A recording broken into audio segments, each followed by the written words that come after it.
Hey, everybody, it is 6 o'clock, roughly. It is Friday night, definitely, and it is time for some Dragons and Things. Yeah. Hooray! Welcome, everyone. You'll notice that we have Jared hanging out with us tonight, Lamar, Candace, Eric, and Adam Rady. Can you believe it? Adam Rady is here with us tonight. Hi. I haven't seen as much of Adam because he has been working a wild amount behind the scenes. But today we've let him get in front of the camera and roll some dice with us. It's going to be a good time. If you are new from our PaizoCon stream and you are just checking out the channel for the first time, welcome. If you are a longtime fan, well then thanks for hanging out with us again and for being with us in these times. And we are super excited to still continue to play and run these shows. The only other big announcement that I want to make is that it's my mom's birthday. So happy birthday, Mom! Happy birthday, Happy Mom! birthday, Mama Jim Jam! Happy birthday, Mama Jim Jam. I got to talk to her earlier, but I still wanted to give her a shout out on the stream because she's awesome. And she's the reason that I managed to not utterly implode during my formative years. So I remember when she drove across the state to bring us umbrellas. That's true. That's true. Aww. We needed them, and she brought them. That's the kind of woman she is. Well, I think now we'll just go ahead and play some Pathfinder, because that's what we do best. The city of Cavaloshia is in chaos. HEI has put a call out for all hands, and the headquarters is flooded with licensees being divided into groups by frantic administrators, all with an overwhelmed look on their faces. A beleaguered, scarred elf wades through the crowd. You, and you, and you. He points to Kanshaka, Oopsie, Matt Mercenary, Bartimus, and Sheog all standing in the crowd. He doesn't even really check to see if you're following. He simply cuts through the throng of people and heads to a quiet corner under the stairs. Once you've all gathered up, he begins to speak. As you may have heard, the zoos had a bit of a breakout of everything. Every beast, every bird, even some of the walking fish. Someone opened the cages. All of them. We've been tapped by the city to help bring in what we can. I have sightings in the East Rise Market near Holmo's tomb, and something apparently broke into the Cavaloshian Chronicle press and is nesting in the machinery. You're a capture team, and your mission is in the name. Capture these animals, quickly. HEI is distributing safe capture equipment for the mission, so your first stop is going to be level A to visit Findelman's workshop for loadout. I'm giving you a sightings report so that you might have an idea of what you're after, but I'm going to warn you, this is a mess, and these reports are coming from panicked people. Do you understand the nature of your assignment? Sure. I think so. Okay, great. Then go. Don't forget to stop by Fiddleman's. And as the elf rushes out into the crowd again, waving down more adventurers to form into additional capture teams, you have a loose collection of crumpled pages in your hands and instructions to bring order to chaos. What do you do?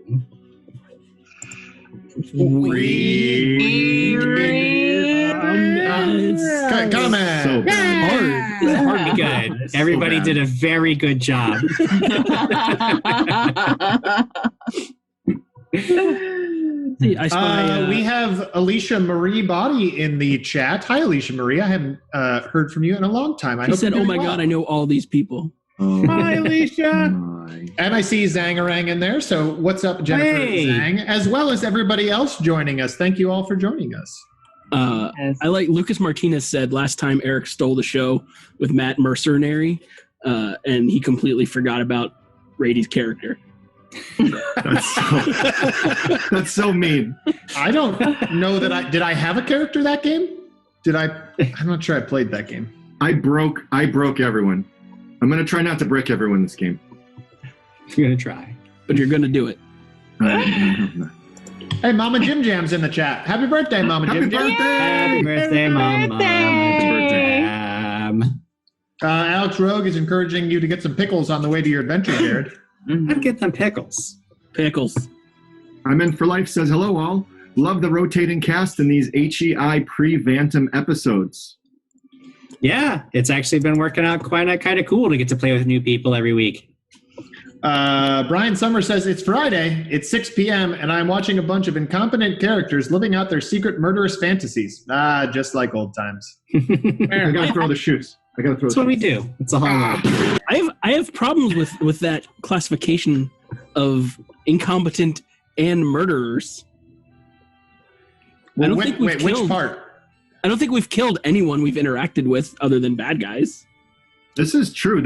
Yeah, but I figured out Jim's secret. Jim just keeps putting us in situations where like we have to row the boat. We have to free the animals. Mm-hmm. We have to go past the wizarding tournament where no one can die. Like he's just figured it out. I turned someone to stone. It's real. There's consequences. Fake fight the fairy dragon.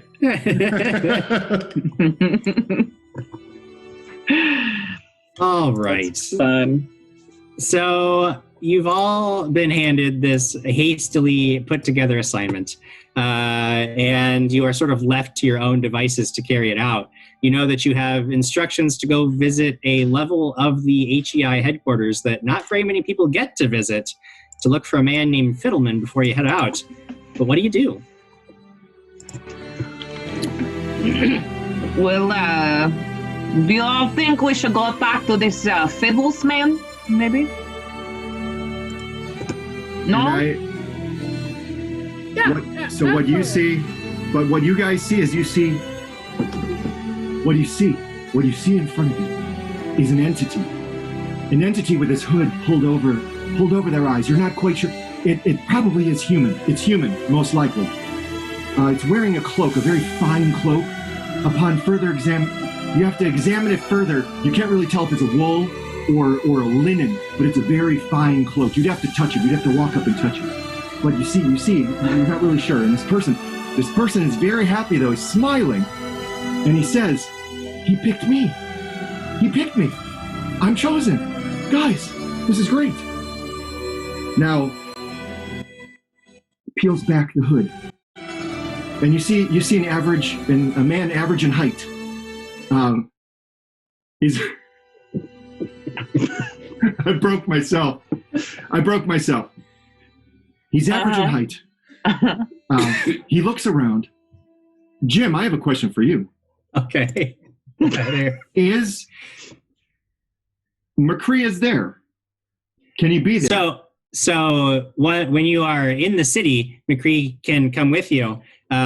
Typically, the HEI actually has sort of a stable set aside for animal companions, since there are a lot of druids and rangers that work for the company. Sure.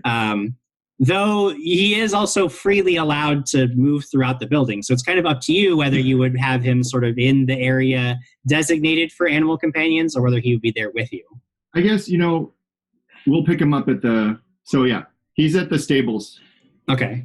But I look around. Oopsie, you're back. We had such a great adventure last time. Bartimus, how's your bear? Oh, my boy Philip, who I now remember is a bear that I have, he's a delightful conversationalist. But I do say that I did miss you, my boy. You have the gift of gab. It has not left you. I see it has only grown in its strength, not lessened, and I appreciate that. Did you need more cigars? Did your bear smoke through all the cigars? My bear, yes, he. Now I don't know. Hold on, I have to get. Yeah, there it is. No, I don't know where that accent is. I'll get it though. I'll get it. Don't worry. Yeah. So, but who are you? I look at the new people in the party, and you also were chosen to go on a great adventure with us. My name is Matthew Mercenary. Some people call me Matt. You could call me Matthew or Matt. Either is fine. But who are all you? Who are you fine people? Well, Matthew Mercenary, I am Sheog. It's nice to meet you. Sheog, very nice to meet you. Yes. What am I seeing? What am I seeing in front of me? You're seeing a very happy little half orc Nice. with a big smile and a couple of the cutest little mouth tusks you ever did see, just right there. slightly green, weather-worn clothing, and a big falchion attached to the side of her. Love it. I love it. The cutest. It's the cutest half orc I've ever seen. Yep, just about. Shayag, it's very nice to meet you. I'm so glad to be in such a diverse party here. This is incredible. Well, it's very, very good to meet you, Matthew Mercenary. Mercenary. Mercenary. I'm a mercenary. I'm a mercenary for hire, but my name is Matt Mercenary. Mercenary. Got it. Oopsie lays on the ground, disgusted and bored.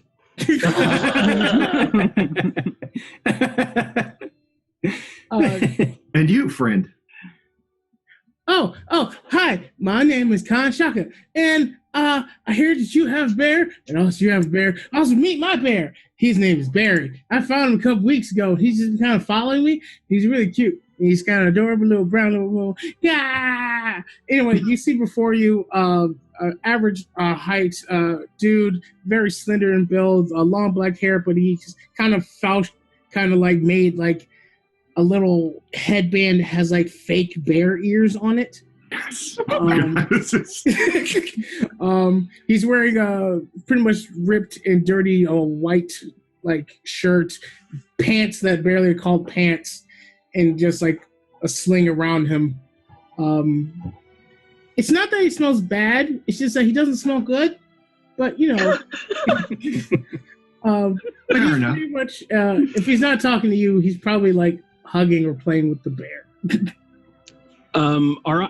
I know McCree has cigars, but does your bear, Konshaka, have a signifying? I'm only asking to avoid future confusion that's going to happen. Does your bear have a crippling addiction to anything? My bear tends to bite or chew on something constantly. Rocks, leaves, shoes, stuff like that. A bit of a fixation. But no crippling deficiencies. Konshaka, I would like to introduce you, as you have a fondness for bears. Here, I would like you to meet Philip. And Philip, you see the little stuffed animal bear float out of my bag and come over to you, and it waves at you, and it does a little dance, dances around, and it spins, and then it just sort of like looks at you. Khan slowly reaches out with wide open eyes. Can I hug it? Can I hug it? Please? Well, I don't. Well, now you have to ask Philip. Philip, what do you say? May he hug you? Philip sort of spins around, and then it goes, and his arms kind of open up. Khan full tackles because it's a bear. So he full tackles the hug. Oh my! Oh, you do love bears, yes. Well, I don't rough handle Philip too hard. He has a fragile heart. He's adorable. He's a bear. He don't have fragile heart. He is adorable, yes.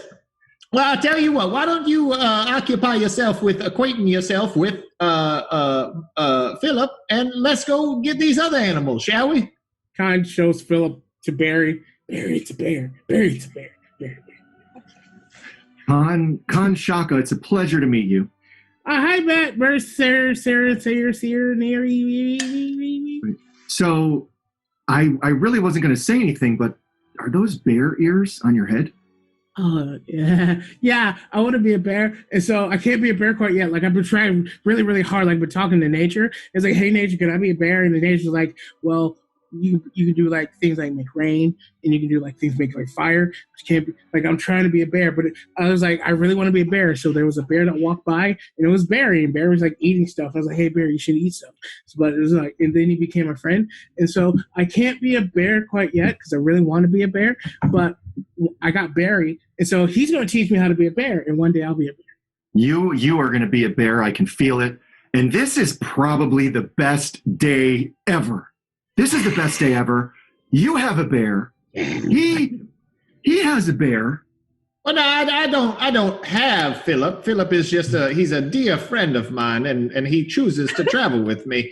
In the meantime, I do believe there may be more bears outside that we could go perhaps find. Let's go. Maybe have Let's go. escape. We have to go. Before we go, we need to stop and pick up McCree. I had him. They're bear sitting. They're bear sitting him over at the stables here in the city. So we have to go and pick up McCree before we go. Oh yes, that's a mighty fine animal that you do have. So let's go make sure he has not escaped now, has he?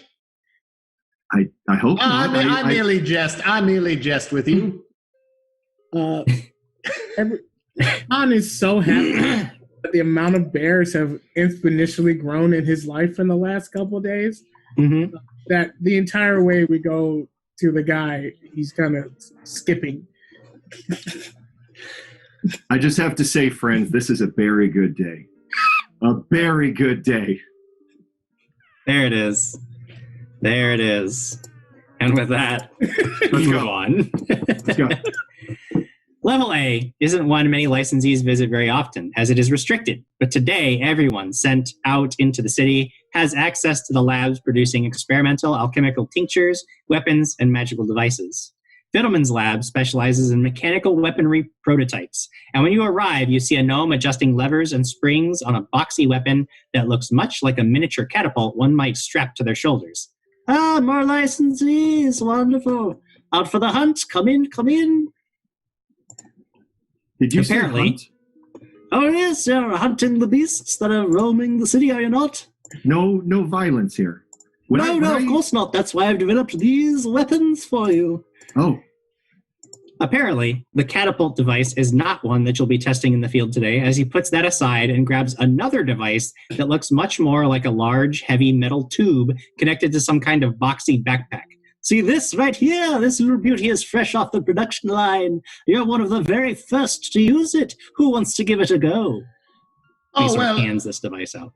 I have been sort of fiddling with. I sort of really want to touch the thing that he has already set down, and I have sort of maneuvered myself closer to him that I might inspect that.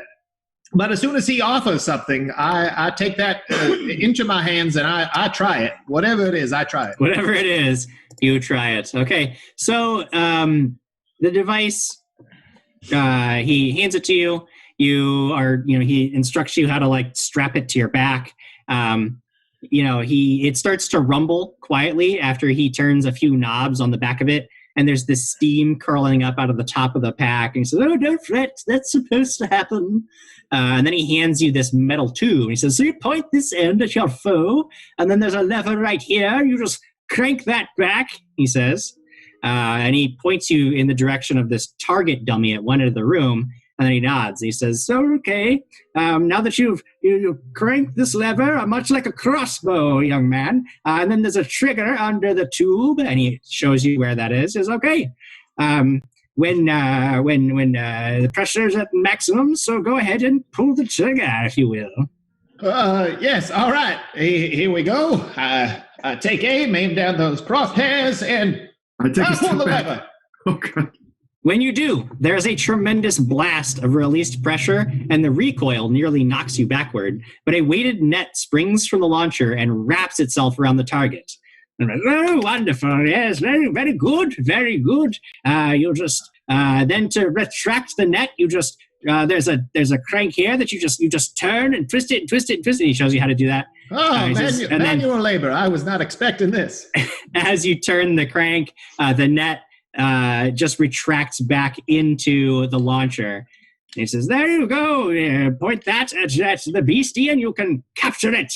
Well, now that is a fascinating device you have there. What else do you have here? Perhaps this small catapult that I see over here. Oh, no, not ready at all. I'm not ready at all. But I do have these for you. He grabs two long spears with copper wires attached to a box of some kind that's also fitted with a crank. I call these the stunning stingers. So what you're going to do is turn this crank here and until you see sparks right at the tip of the spear, and then blammo! A simple touch on your target will knock their socks right off. So who wants to try this one? Oh, yeah, no, I'll try that one as well. Yeah. That doesn't seem very humane. Oh, I assure you that the shock is quite. It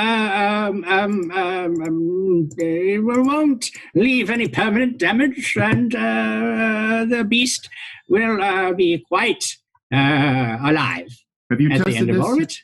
So I have this device now, and I'm like swinging it around. Where would you like me to aim this, good sir? Hold on. No. Just look, the target dummy. Yes, you just have to walk right up to it. All right. These Now, don't you go hit me with that net while I walk down here. Oh, no, not at all. For the stunning stinger, there's a crank on this box near the handle. And when you crank it, the longer you crank it, the more sparks seem to appear at the tip of this weapon.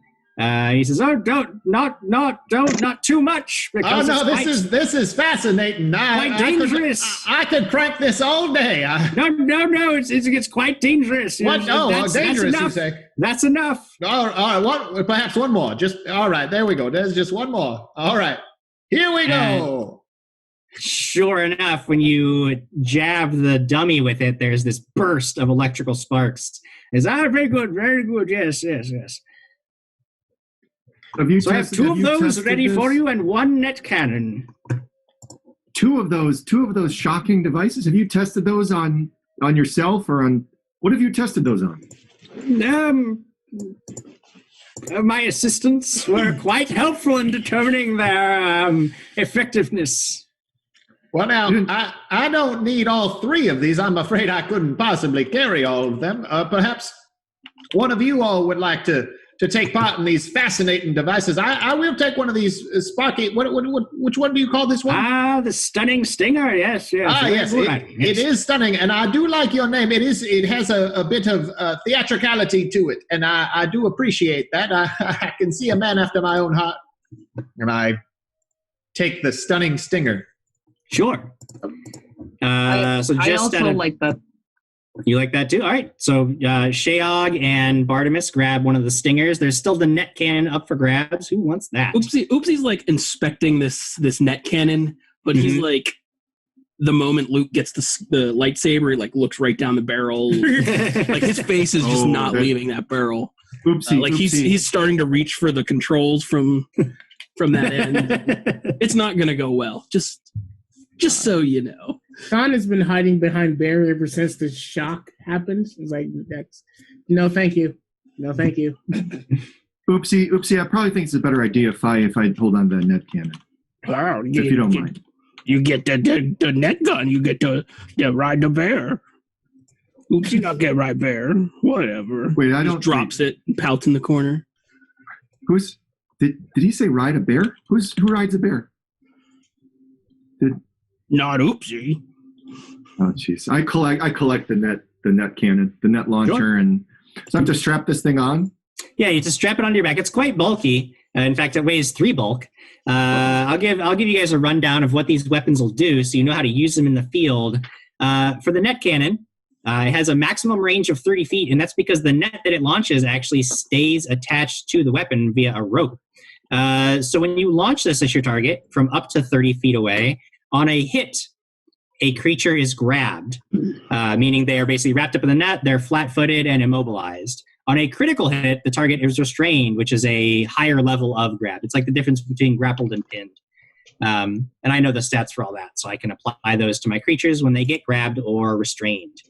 However, a creature that is grabbed could still try to move away from you at half speed if they make an athletics check that it's equal to your athletics DC.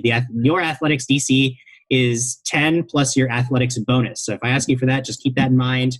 At which point the creature that is grabbed in the net can actually move at half speed, and you move with the creature. If the creature critically succeeds, then you move with them and you are knocked prone. So there is a little bit of danger if you're holding on to a creature that is much larger and more powerful than you with this net cannon. To use the net cannon, you're just going to make a regular ranged attack, but it has a reload value of 2. It takes 1 action to retract the net into the cannon and 1 action to prime the device. Though you can walk around with the cannon already loaded so that you only need to prime it and use basically 1 action to prime it and fire it. The Stunning Stinger is a little bit different. It is a two-handed weapon, similar to a spear, but it only works if you have sparks, if you charge it up. The box, when you crank it, for every action that you take to crank the weapon, it builds up 1 charge. When you strike with the weapon, though, it deals 1d8 points of non-lethal electricity damage per charge. All of the charge that you have is discharged whether you hit or miss with the weapon. But you can save charges across turns. If you use all 3 of your actions to crank it up and you don't attack with it, then it remains charged. However, at the end of your turn, you have to make a flat check that is equal to 5 plus 1 per charge that is held.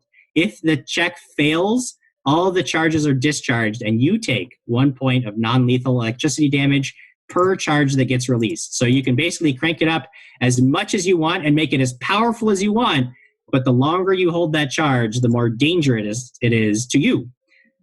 So I can't wait to see how that goes. But that is how those 2 weapons work, and you are instructed to use them wisely out in the field, and it is your call what to do next. But Fiddlemans. Well, I have a question for you, Jim. Yes, absolutely. It's more of a statement. I don't believe that I can use this weapon because you did send us a write-up, and it says that it is a martial weapon, and I am only trained in simple weapons. You simply wouldn't get a training bonus for it then. So if you're trained in a weapon, you would get to add a training bonus, which would be 2 plus your level, so 3. But you instead would just straight up make it a dex roll. So it'll be your it's a melee weapon, so your strength bonus. Oh, okay. Yeah, no, that's really good. But if somebody else perhaps wanted to use it, I wouldn't be opposed to them trying it out. You can use 2 at the same time if you wish. They are 2-handed weapons, so you can't. Shayog, did you already take one of these? I did. All right. I pull Bartimus aside. Hey, Bartimus. Yes, my good boy. I think Oopsie was feeling bad that Oopsie didn't get that net launcher. What if we give that to Oopsie? I think he'd be fascinated by a lightning stick. Here. Hey, Oopsie. Oopsie here. I know that I do not have any pickles with me currently, but I do have this zappy stick. Would you like this stick? If you zap people with it, they'll get they won't feel good. But more importantly, the animals. Oopsie give you pickle for stick. Yeah, pickle stick. Oh boy! All right, I have been waiting for one of these pickles. I will give it to Philip and see how he likes it. New supplier of Pop's pickles, best pickles. I tuck the pickle into the bag with Philip. Sure. Oopsie, you now have the Stunning Stinger, which is actually it feels a little more comfortable in your hands. It's remarkably similar in usage to your glaive, so it's a weapon that you're a little more familiar with. Is there a way to disperse the charge without firing it?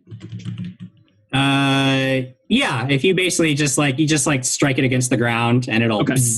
If you need to just get rid of the charge without having anything to strike at. Cool.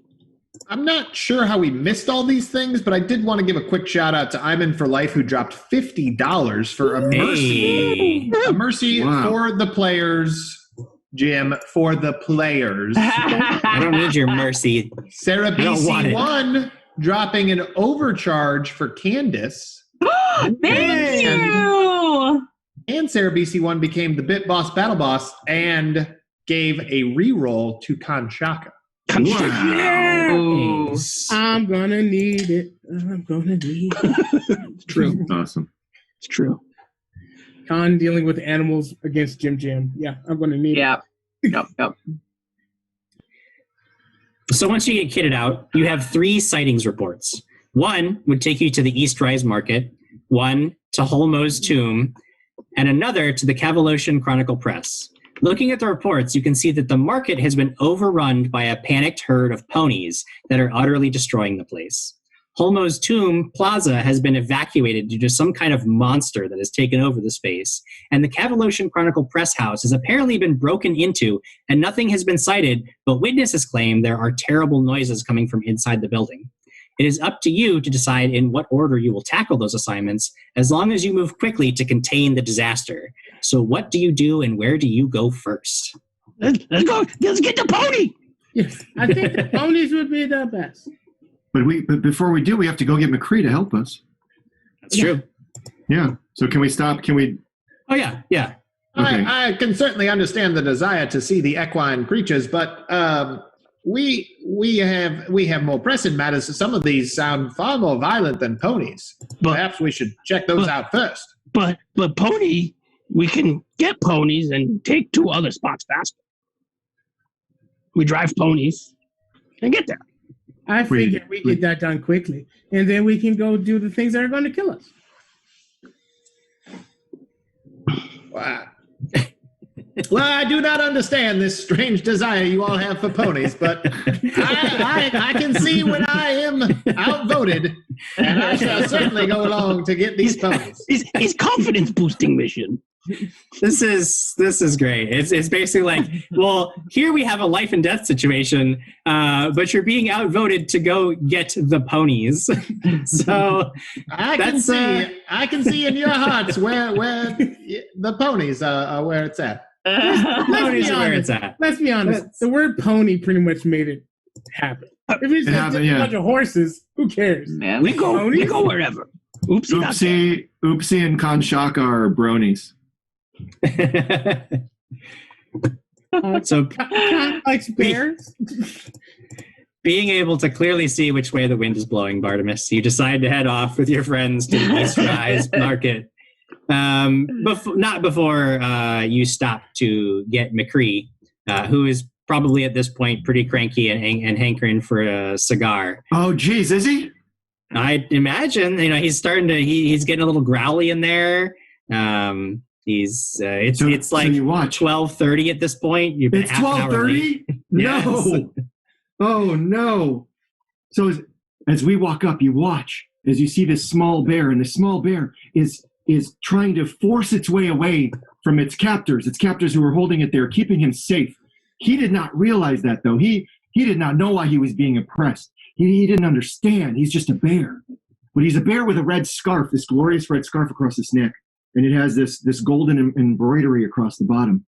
And you watch as McCree gets so excited, and he charges forward towards Matt Mercenary, jumps up on him, and you watch as Matt reaches down and pulls out a nice sized cigar, takes out a match, and lights it, and then takes a couple puffs.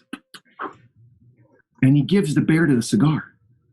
And this is, you watch as he gives, and are you people condoning this? This is unbelievable. I'm just, so Why we are pick you up the doing bear. this to us? So Matt gives his bear a cigar, and and then McCree is smoking there. And sorry, McCree, it's well past high noon. That's on me. That's on me, pal. Everyone, this is my bear, McCree. McCree, this is everyone. This is Sheog. This is Kanshaka. You remember Bartimus and Oopsie? Oh, my dear McCree, so good to see you. McCree, we have so many bears. Very good. I'm not upset about it. It's exciting. You have a lot of bears, but only in the best way possible. Barry the bear sniffs at McCree because it's a regular bear. I have noticed that some in our chat are interested in imbibing in alcohol every time we say the word bear. No. Be a problem. Don't do for it. some of you. I don't think these people have a long life ahead of themselves. Drink water. Oh my God. That is very bad. Oh, it's gonna be, Oh no. you're not going to be able to bear it. Ugh. Oh no. Oh no. Okay, well we have our friend McCree. We are 3 bears strong, friends. We are 3 bears strong. Nay, 4 bears. Well, speaking of nay, there are some ponies, I believe, just galloping right over yonder. Perhaps if we just headed over there to where those ponies are, we might discover. Oh, now he Ponies. wants the ponies. Okay, let's go get the ponies. Again, I am sort of ambivalent to the whole pony situation. It was all you who seemed inclined to get the ponies. I simply was trying to move this along. No, Bartimus. It's your fault now. Yeah, Bartum is the leader. Bartum has to get ponies. Because Bartimus insists, you all begin making your way towards the East Rise Market. This is a hilltop marketplace covered in stalls, tents, small shops, and even a garden maze for children to play in. It is a place normally filled with jovial people buying sweet cakes and artisan goods, but today it stands empty and in disarray. Stalls have been toppled, tents torn down, and food especially has been strewn about everywhere. The culprits are immediately visible. A pack of 5 wild ponies is munching on the remains of an overturned fruit cart. What do you do? What? Why people run from ponies? They are so cute. Ponies can kind of be jerks if they're not properly trained. They actually really like to nip at people if they don't know you because they're really skittish because they go nip, nip, nip, and then they run around and go nip, nip, nip. They're really smart animals. You should also be careful to not startle them as they have a vicious hind kick. Oopsie, take care of ponies. Oopsie. He walks out from behind this cart or wherever we're hiding. Sure.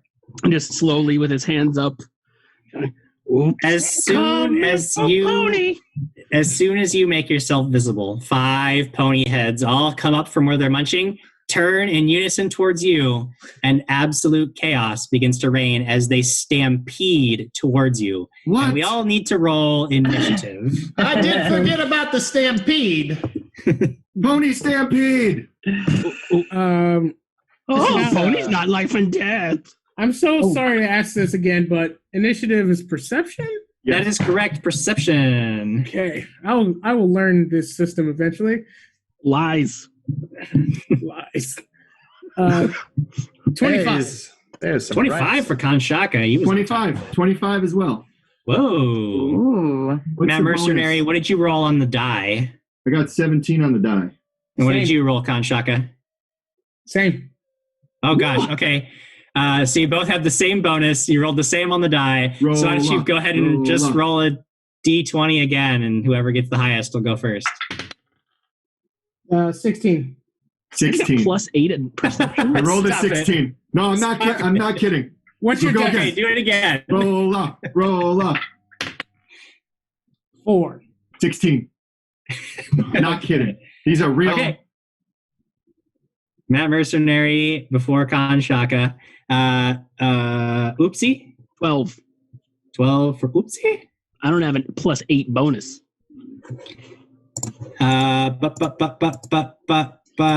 Sheog. 9. Ooh. And Bartimus. That is a 12, good sir.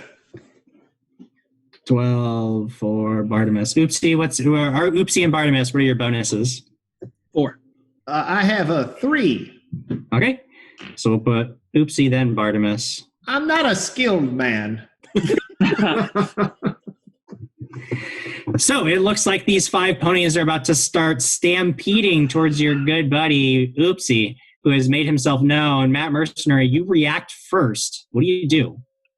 So I have this like giant pack.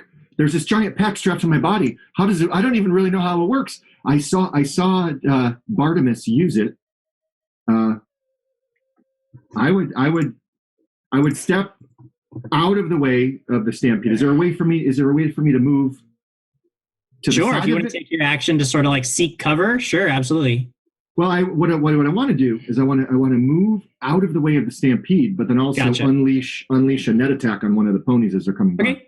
So it'd be 1 action to move, 1 action to prime the device, and 1 action to fire the device. Yes. Done, and done. And I'm firing said device at whichever pony is closest to me. Sure. Yeah. Whichever one. That's an 18 on the die. Oh. And so 25. 25. 25 ranged attack. That's a critical success. Oh, On a good. critical success, you have thoroughly restrained the pony. So this net just strikes it, and you see these weighted balls just like wrap around it, and the pony is completely tangled up in it. It actually drops to the ground, and it can't even really struggle to move. You know that you've got it thoroughly restrained. McCree, we got one. Awesome. Kanshaka, you see Matt Mercenary react quickly and competently. What do you do? Kanshaka is going to attempt to do something stupid.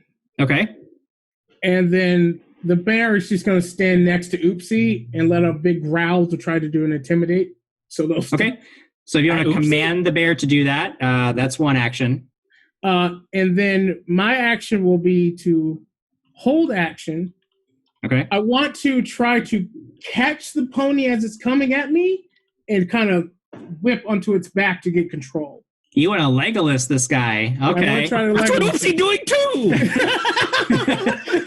Command the bear, and then ready in an action costs 2 actions. So you ready to grab onto the pony as it goes by. So cool. That is your turn, but we will trigger that if the ponies come at you. Oopsie. These ponies are going to come right into your arms. Yeah. Kanshaka and I are on the same wavelength here. Seeing the stampede coming, you just kind of set yourselves and get ready. Well, I'm going to do it a little differently. Okay. I'm going to charge it. Oh, you're moving to I'm going to go to it and try to obviously it up. Yeah. Okay. One move action to get to him, and then I want to say acrobatics to jump on the pony. All right, +4. Come on, North Foundry DaT dice on the floor. Well, Jim, Oopsie may be dead. That's the end of Oopsie.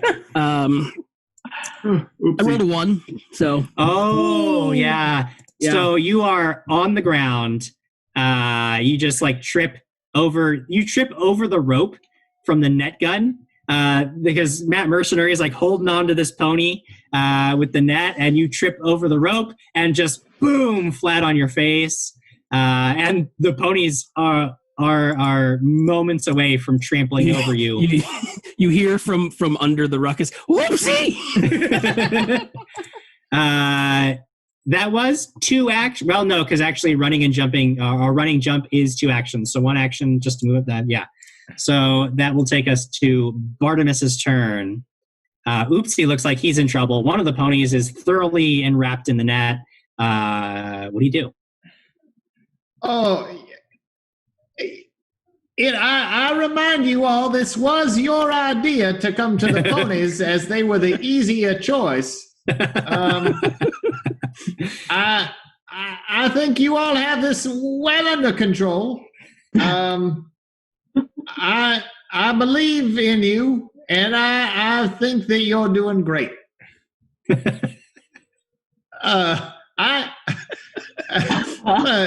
Just take a moment over here to evaluate the situation and come back to you when a plan has materialized.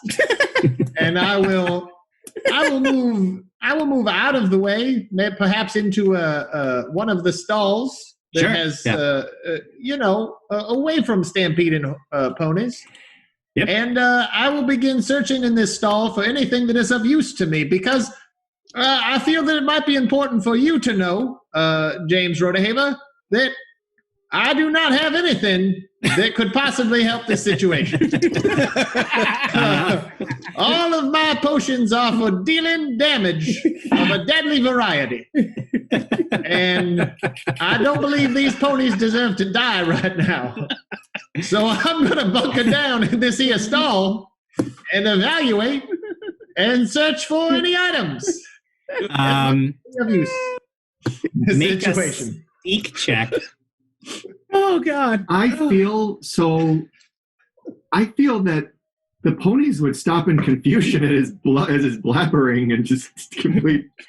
They would just stop like deer in headlights and look at him. I would assume that a seek action is based on my perception. Yes. So that's a 12. 12. Looking around, the only thing that you notice is there is a very, very large length of canvas. By itself wouldn't really help, but if you had two people, you could sort of stretch it out between you two and try to catch a pony in the canvas. If you had somebody to help you. I say, boy, could you help me? I'm looking at obviously the young boy who's over to the side that's hunkered down in the corner. Oh, you're talking to the NPC that is definitely there, huh?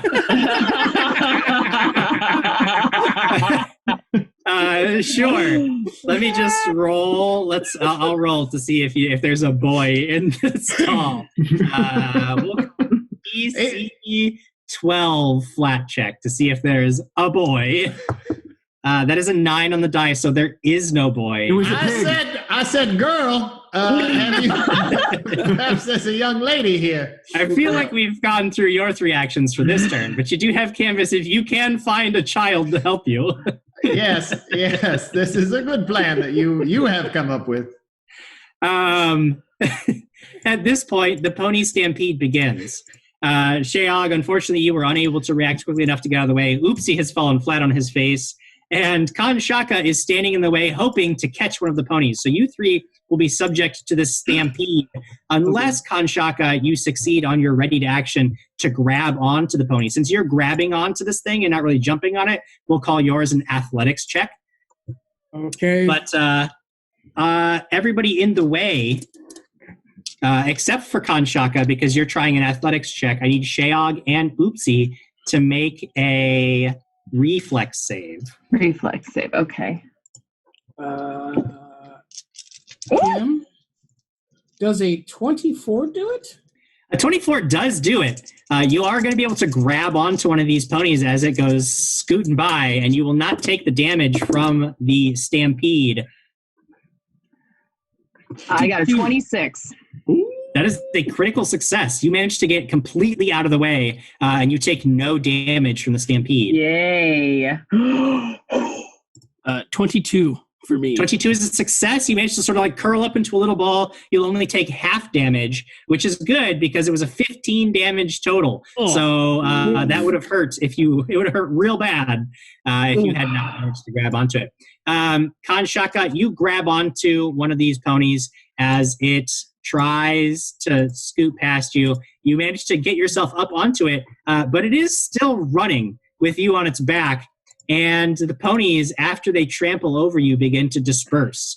You see that the one that you are riding, Kanshaka, ducks into this alley where it is trampling along, and then suddenly it sinks slightly as its foot gets caught in a drainage grate, and it almost kicks you up over the back of it. I do need you to make another, we'll call this one an athletics check to hold on. 17 plus 6, 23. You managed to hold on to the pony. You aren't bucked forward, but the thing is like now screaming and bucking because its leg is caught, and it is just absolutely panicked. 2 of the ponies rush into the hedge maze, and get lost in the foliage. You're definitely going to have to go in after them. One of the other ponies is obviously caught by Matt Mercenary, but another of these ponies is just running around the plaza in a panic. And that is their turns. Sheog. You see a pony is like still running around the plaza, panicked. One has disappeared into an alley with Kanshaka on its back, and 2 of them have rushed into the hedge maze, and you don't see them currently. You're going to have to go in and look for them if you want to track them down. What do you do? I think I turn to Bartimus and I say, Bartimus, why not help us? Who's the boy you're yelling at? I'm sorry. There was some grains over here in the back of this that I thought was a huddled young boy looking for shelter in these difficult times. Okay. Perhaps if you grab the other end of this canvas, we could corral this pony over here on my turn. You know what? Yeah, why not? I grabbed other end of canvas. Are we going to make a running leap at these horses? Well, I think we are. We are quite heroic. Philip, take a picture. So I think Sheog runs over to Bartimus and grabs the other half of the canvas, and they run into the... I don't know, where do you want to go? So by the time you get all of this set up, that would basically be your 3 actions. Yeah. But on the next round, you guys can charge one of these ponies and try to wrap it up in the canvas. Okay. And that'll go awesome. I can only imagine. Sheog, you were last in the round. So we are at the top of the next round with Matt Mercenary. You've got one of these ponies, like it's wrapped up. You kind of have to hold on to it. Or you can, I don't know, attempt to calm, or holding on to it just requires an athletics check to make sure it doesn't like struggle free of the net. But then you can try, after you've done that, after you've maintained the hold on it, you can try to like calm the beast or try to knock it out or whatever else you want to do with it. So the net will not contain the bear then. If I let it loose, it would just get out of the net and start running away. Yeah, if you just drop the gun, then yes, it would be able to struggle free. It would eventually, on its turn, basically, it's going to make checks to try to struggle free of the net. So abandoning it is not necessarily the best idea. So I realize this, and I tell McCree, cover me, and I do. Jim, I start reeling in the net, okay. And I get closer to the horse. Yep. And I will attempt to soothe it with the dulcet tone of my voice. Okay. Very calming, and start to whisper sweet nothings in the horse's ear.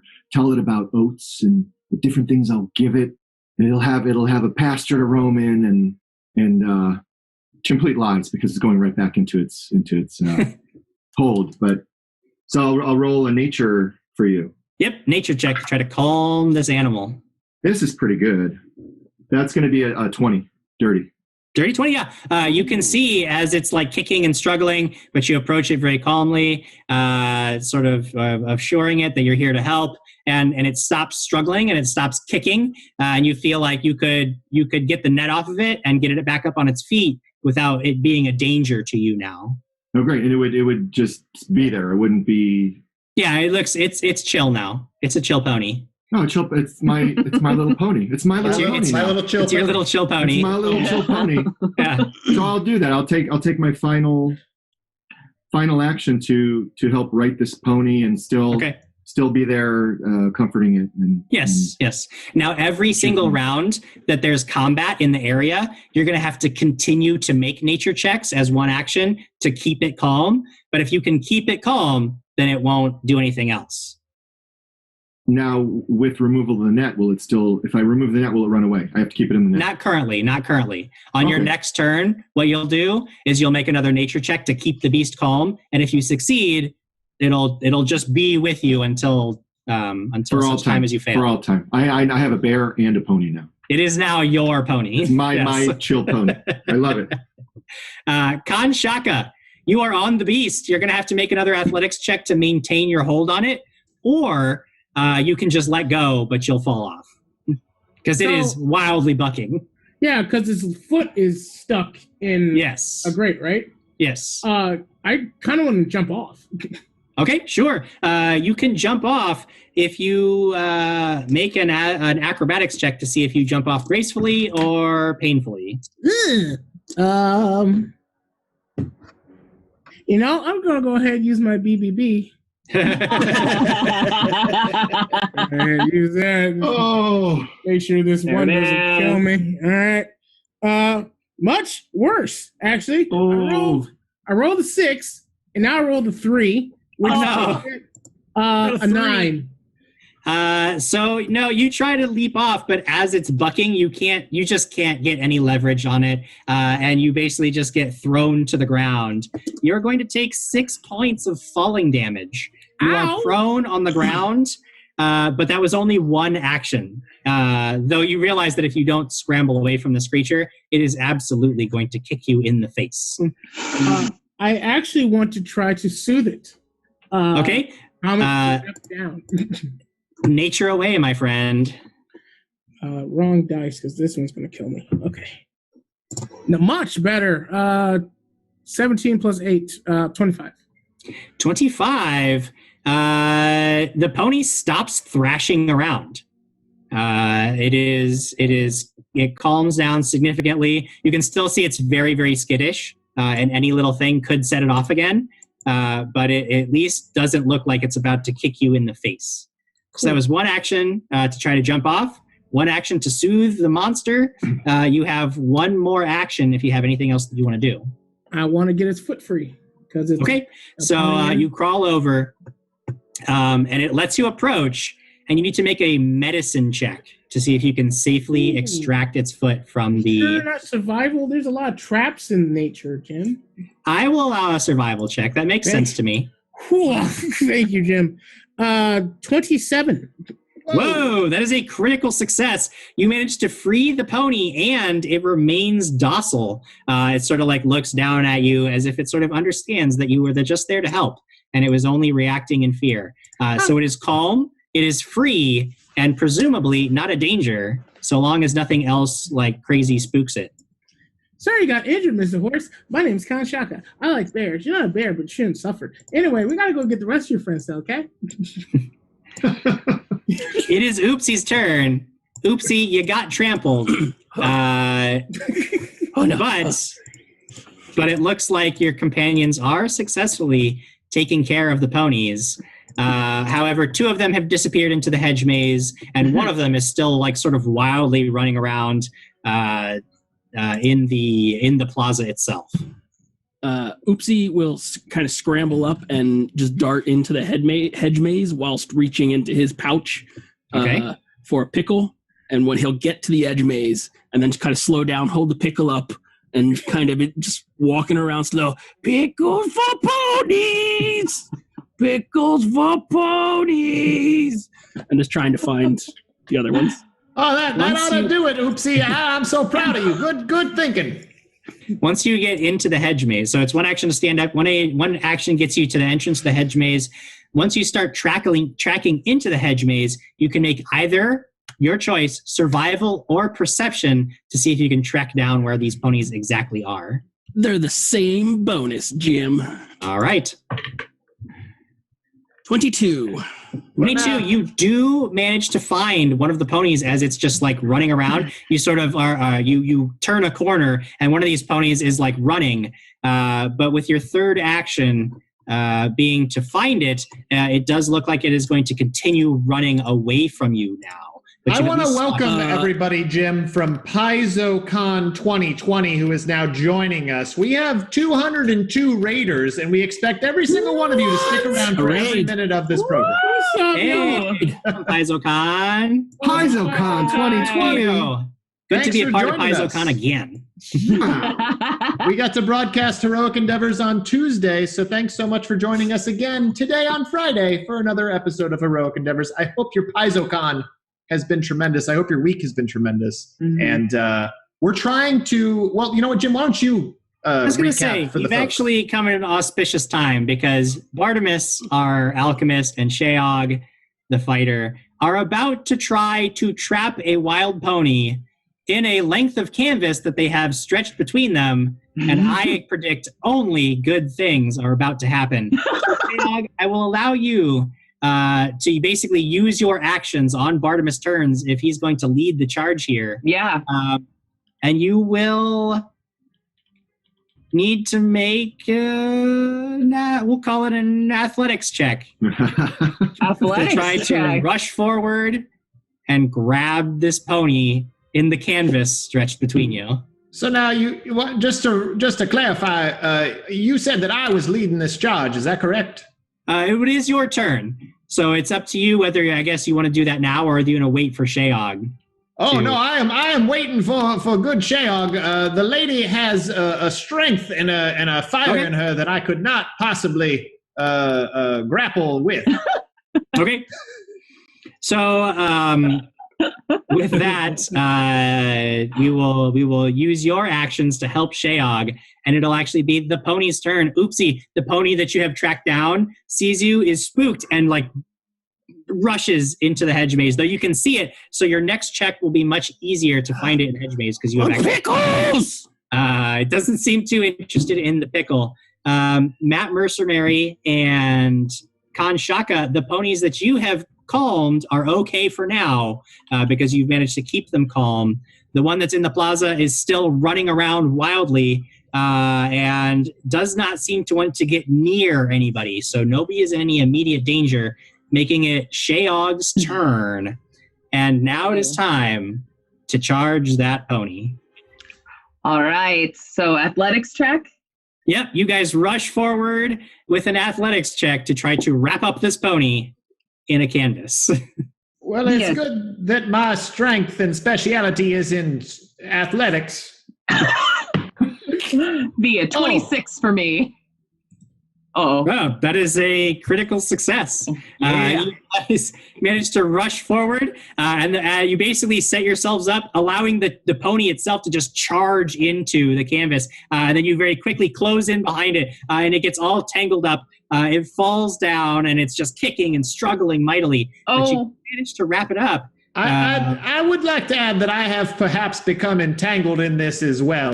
no. Yeah, Shayog, your strength is really quite shocking. Oh, no. A five? A 5. That is horrible. So Shay, you actually, as the pony is, it is entangled in the canvas, and it is kicking and struggling. And Bartimus, you get knocked to the ground and lose hold of the canvas itself. So now instead of being restrained, it is simply grabbed, and it may try to get up and drag Shayog behind it. Oh no! Let's see how that works out. Quick, my dear lady, offer it a pickle. See if it shall take it. Where is the oopsie? Oh no! No, wait, I have a pickle in my bag. Let me reach for it on my turn. Bartimus, get your pickle out! No, don't. Nobody get their pickle out. Whoa! Whoa!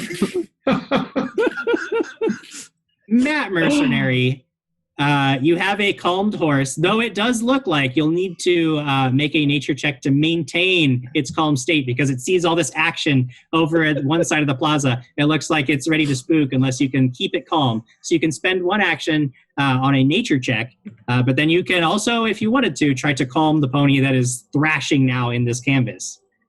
I'll do both, Jim. I feel like I have a gift with animals. I have a gift. So I'm still gently petting and stroking this pony, whispering in its ear. Okay. And 12 plus my nature. Yes. 18. That is a success. The pony is still, it's calm. It'll follow you. It seems chill. This is still my chill pony. Your chill pony. So my chill pony. So just in case, so now I take, no, it wouldn't work. It's attached to my back. In my head, would I be able to detach the net and give it to, put it in McCree's mouth and have him hold the net?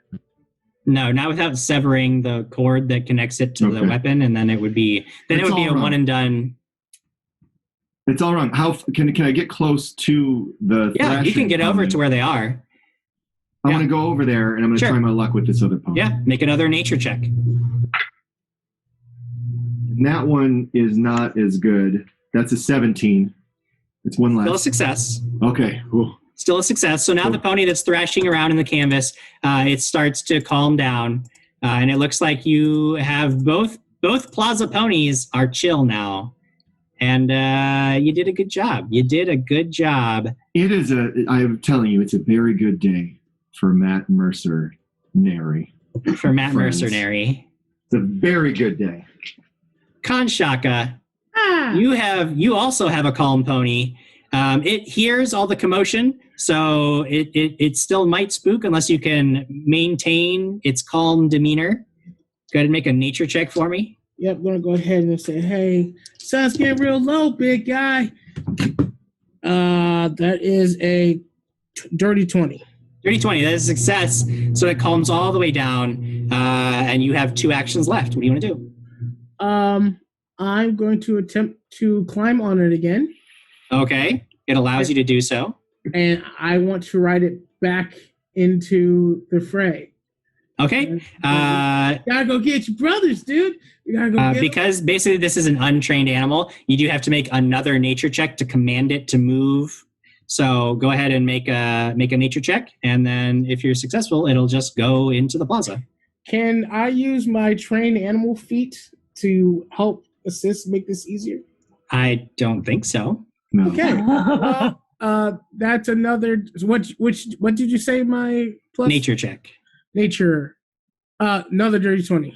Ooh. Okay, yeah. So you managed to command it to go out into the plaza. As you clip clop into the plaza, you see that Matt Mercenary has calmed 2 of these creatures down. Though you remember there being 5, you don't see Oopsie, and you do see that the hedge maze has just been torn through. So you realize that there are still 2 wild ponies out there doing Little who knows what. Dude. Little pickle dude. Oopsie. You hear the shouts of Little Pickle Dude as you are standing in the hedge maze.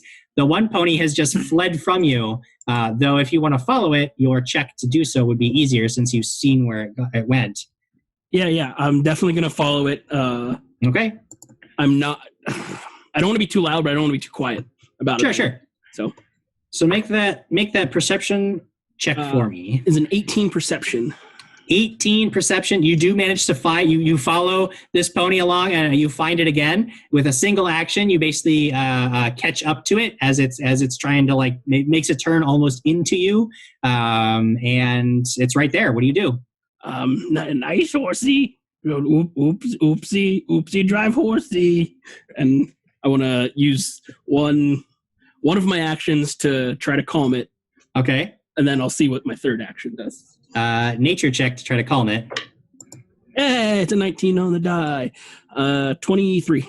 Michael the horse Jordan! looks like it's about to just bolt away from you, but then it calms down, and it snorts and sort of lowers its head to you, almost as if it's looking for a treat. It sees that you've got something in your hand, and it's almost like it's looking for a treat. Yeah, my third action is it's not going to get the choice.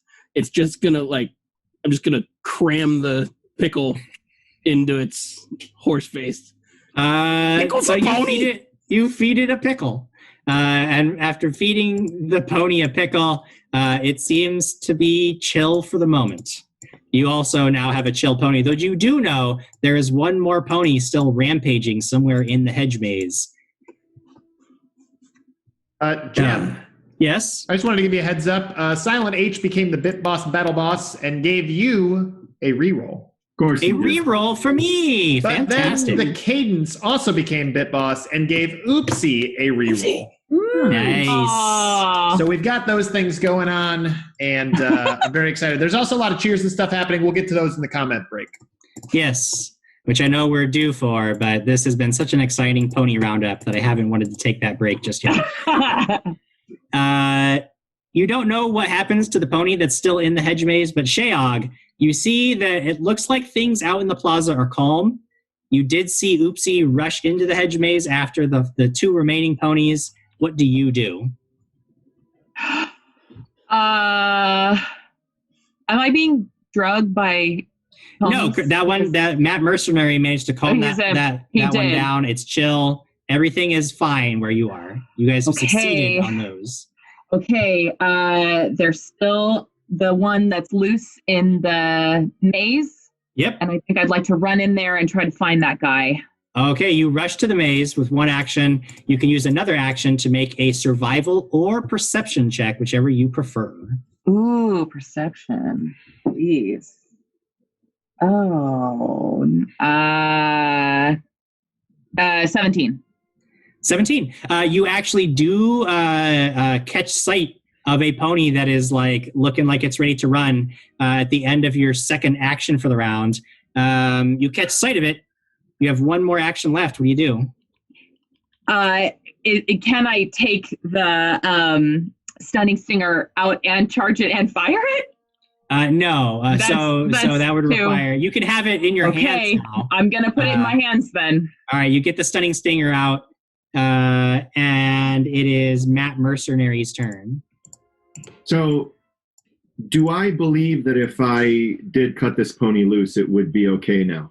That everything's at this chill? point, because there's no chaos that it can like perceive, it'll maintain its own level of chill. So you're good to let that one go. All right, yeah. So I would. Gosh, well, what would I do? I would have to. I don't even know how this mechanism works. He didn't really show how we detach the net. Would I just cut the line on it?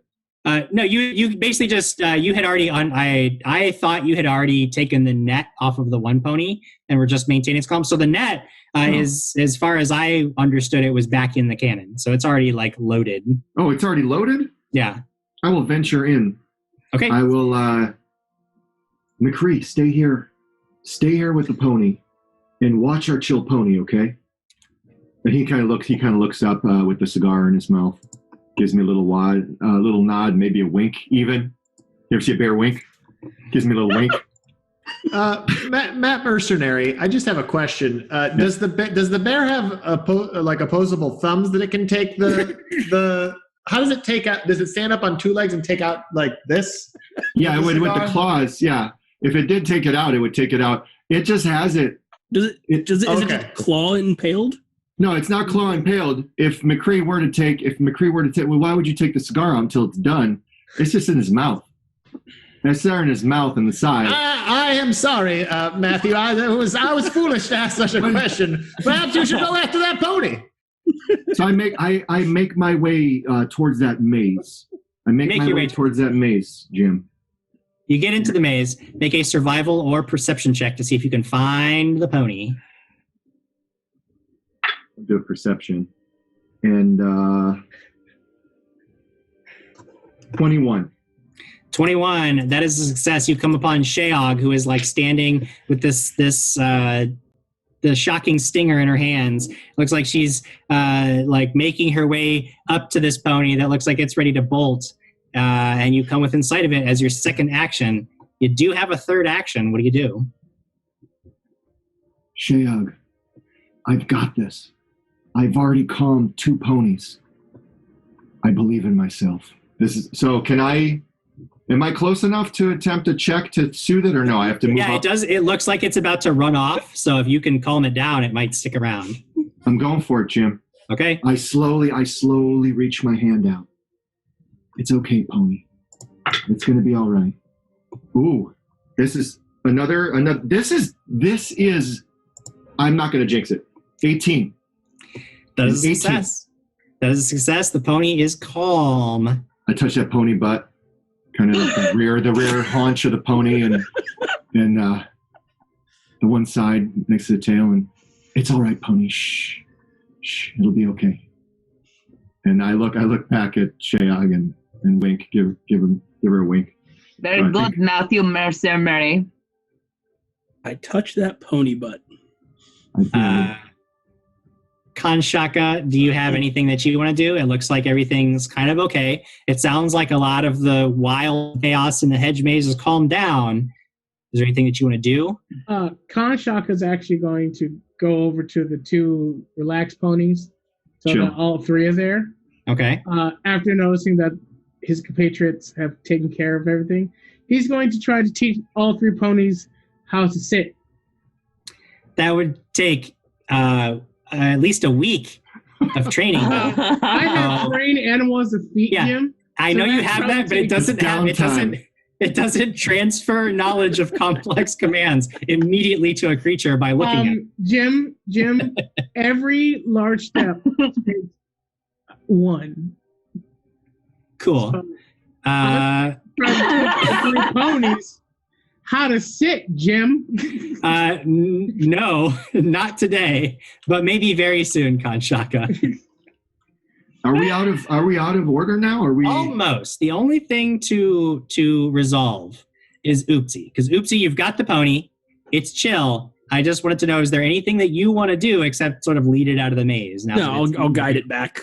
Okay. Probably try like leading it with Sure. Pickle. Because that's my move, Jim. So within just a moment, thank you. You manage to get all 5 of the ponies back into the plaza. They are calm, they are chill, and they are safe. All of them were safely restrained and brought back. So you did it. Congratulations. And at this point, we're just going to go ahead and take our mid-show break, then come back and do comments because, boy, do I need a moment. So we'll see you all in just a minute. We've got 5 minutes, and then we'll be right back with the second half of our adventure. So make sure that you stick around. We'll see you in 5 minutes, everybody.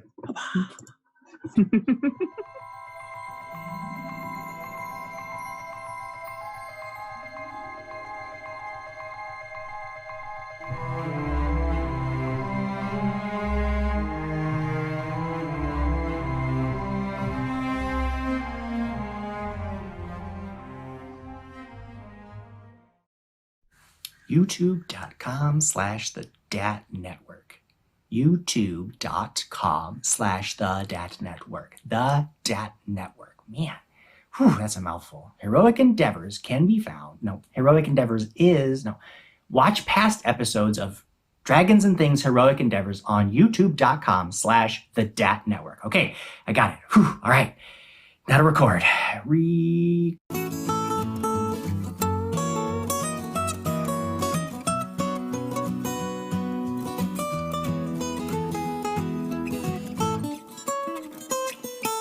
Hi everyone, my name's Ben, and I'm the GM of Rise of the Runtlords. We'd like to invite you to come watch our show every Thursday night at 6:30 p.m. Pacific. We have such a great time. My players are the best! Ben is the worst. He's the worst. He is the worst. The worst. He's the worst. Literally the worst. Ben is the worst. I remember this one time. Ben made me get him ice cream in the middle of a stream. He's always trying to throw my character off a cliff into a furnace, and he thinks it's so funny. It was so funny! And who could forget? Ben keeps trying to kill my dog. He doesn't even roll dice. I mean, I've never seen him roll dice. He just makes the numbers up. Good times. Oh, and this other time. He makes up these stupid voices with these stupid characters. He just expects me to know everything. We just have such a good time because we're such good friends. Ben killed my character. For no reason. That's rude. It's rude and it's childish. Stop trying to kill Ripka! I don't know why he does it. It's just a game. My name is Ben, and I'm gonna do this dumb character. It's gonna sound like this. I can't know every roll, Ben. You need to check yours out before. So join us Thursday nights. Just so that he can game. 6:30 p.m. Pacific. Don't even need it. Yeah, just go ahead and kill him. On the DaT Network. Can you understand it? 'Cause I can't understand it.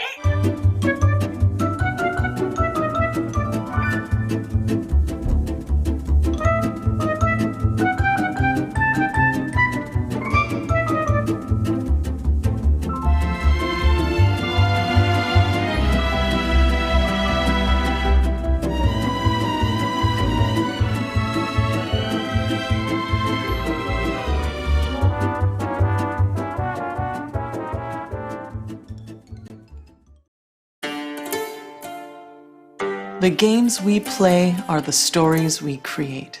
The fortress doors swing open. Every story is unique. And the sound of war drums rises. Sometimes our stories come to us when we least expect them.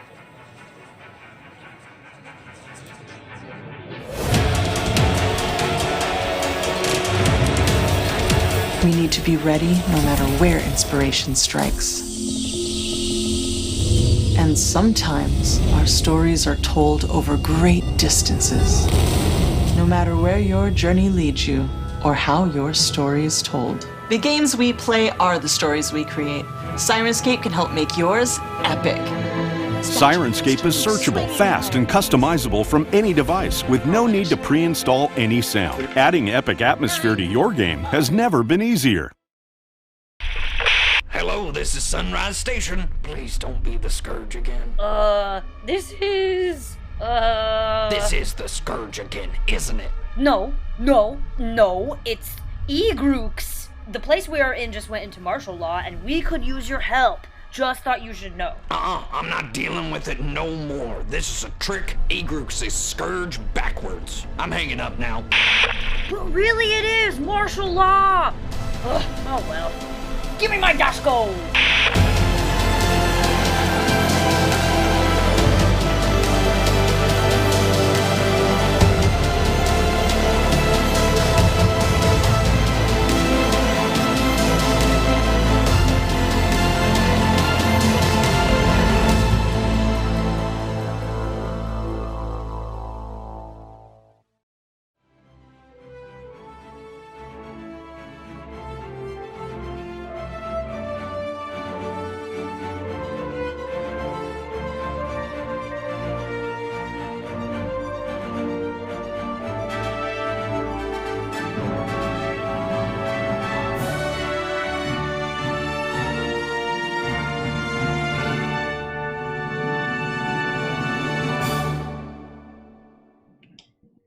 Hey, everybody. Welcome back to the second half of our really wild Heroic Endeavors episode. It has been quite...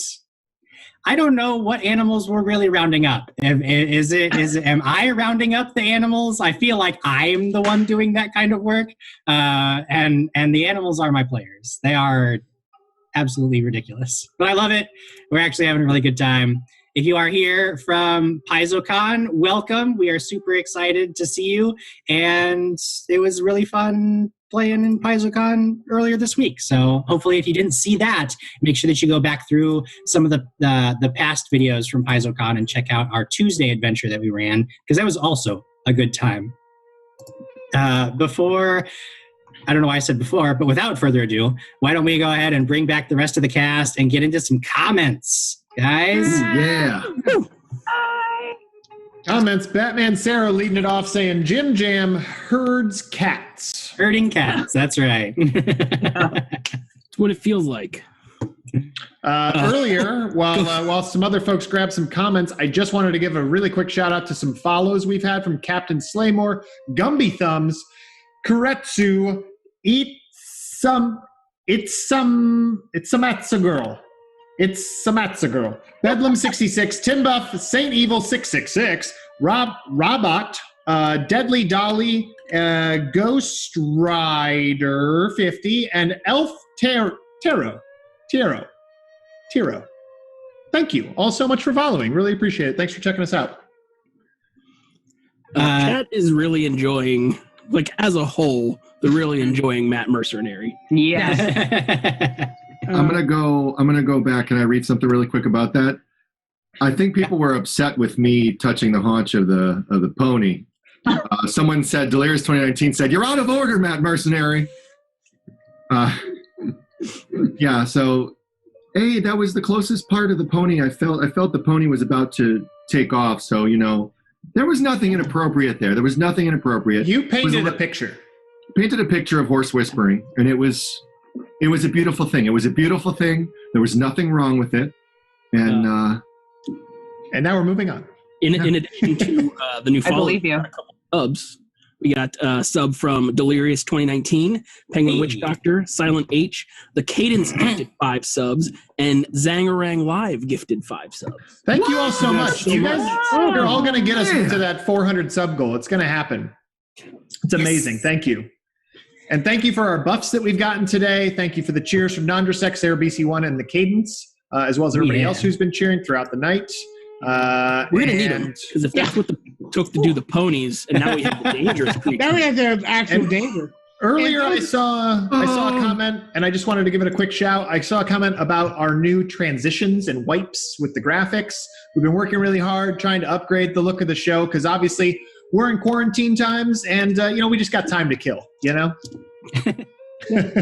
And to those of you playing the bear game, drink water. Drink water. Yeah. Oh boy. Good call. Good call. Always a good call. Yeah, always a good call. Not going to explain what the game is, but you're playing, drink water. Bear.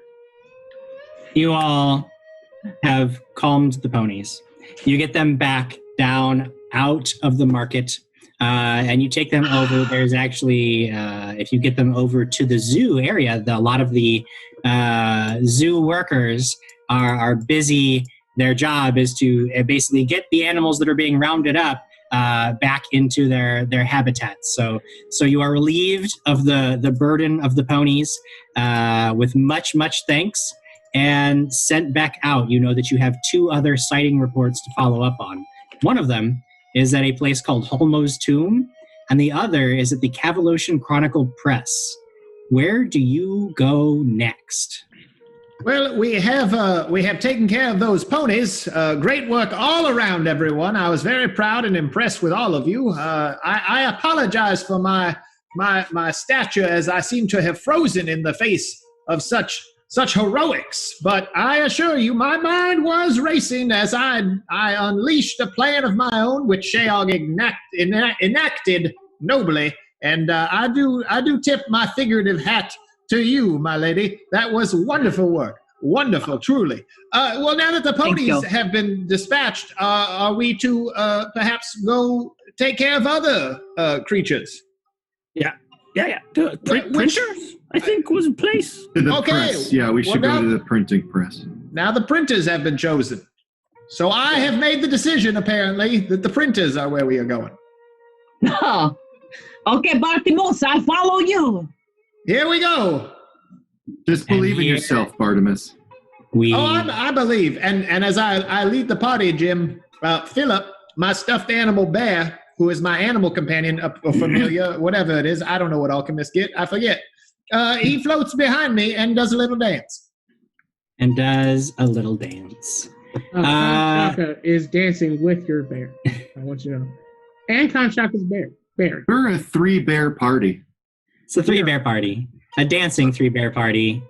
I'll give it 4-bear party. Almost 4 bears. Kanshaka, almost 4 bears. Almost 3.5 bears. Soon, Kanshaka will join the ranks of the bears. Yeah. You make your way through the tense streets until you get to the area around the building that is commonly known to all and sundry as the Cavaloshian Chronicle Press.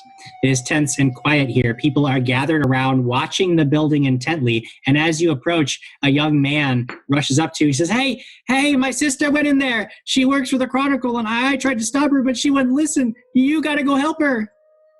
What's in there? I said, boy, do you perhaps have a canvas? I have found those incredibly useful lately.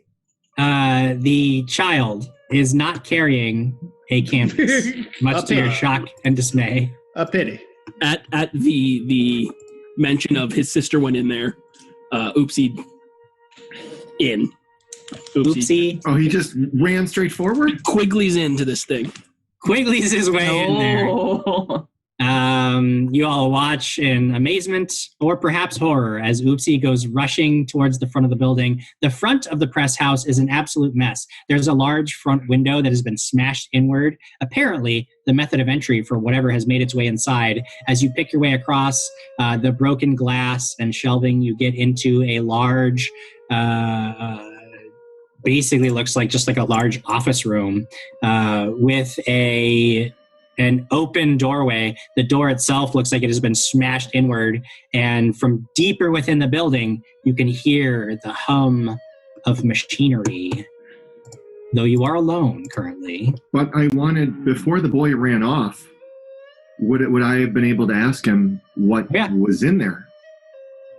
He says, I don't know, some kind of monster. Every couple of minutes, we hear the growling and snarling, and I don't know. Maybe it's a dragon, or maybe it's a griffin, or maybe it's a bear. It's a bear. Everyone, there's a bear in there. Do you hear that? You hear that, McCree? Okay, he has no idea. Okay. Jim, as we make our way in, because Con moves with movement. Can I do a nature check to see if I see any like paw prints or claw marks or anything? Survival will do it. Survival. What? 12. 12. Yeah, you aren't seeing anything amid the chaos that would lead you to have a clue as to what's going on inside that building. Yep. I got my ears open, listening mostly for the girl, the sister. Okay.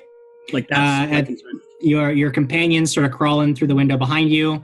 You guys can see that there are multiple doors here. It looks like some of them lead to small offices, but there's one that has clearly just been like almost ripped off its hinges as something made its way through, and looks to be definitely the path of destruction leading towards it. So I have my net cannon reloaded and primed and ready. Reloaded and primed. Stunning Stinger out. Stunning Stinger is out.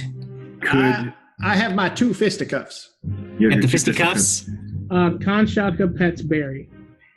And Kanshaka pets Barry. Barry looks to be kind of nervous in here, and you notice that McCree too. Both of them are like turning around in circles. They get up on their hind legs. They're sniffing around. They smell something in this building. They don't like it.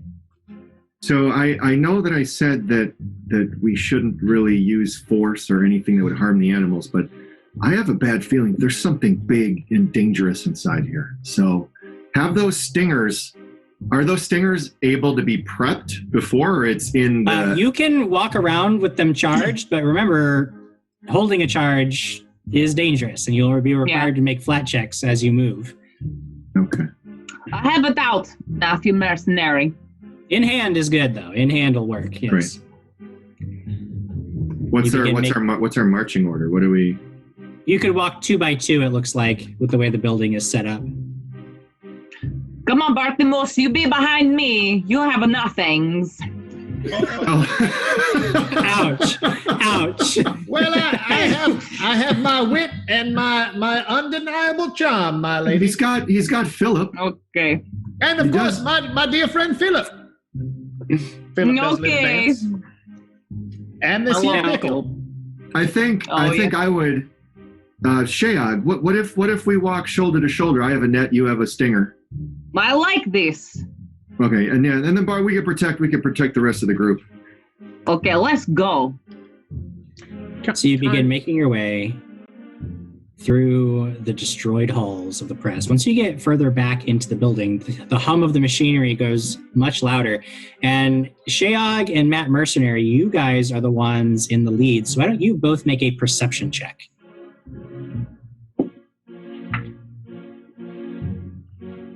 24. 24. You both round a corner where the machine hum is loudest, and you can still tell that you're on the trail of debris and destruction that some creature has left behind it. And as you turn the corner, you see a shoe at the far end of the hallway at another intersection, and it just gets pulled into the hallway out of sight. And you hear this growling sound moving away from you. Was it an empty shoe? No, it didn't look like. It looked like it was attached to an ankle. Oh. If it's all the same to you, my dear Matthew, perhaps I could use one of my concoctions, because I do not think that my fists will subdue a creature. What are you planning on doing? Remember, we're not supposed to kill these animals. Oh yeah, no, it shouldn't. I'm not very skilled. It probably won't kill it. Don't worry.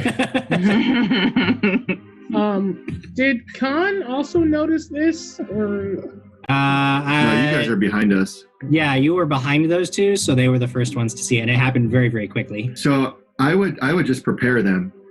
Okay. Guys, there is something very large up ahead. I just saw it.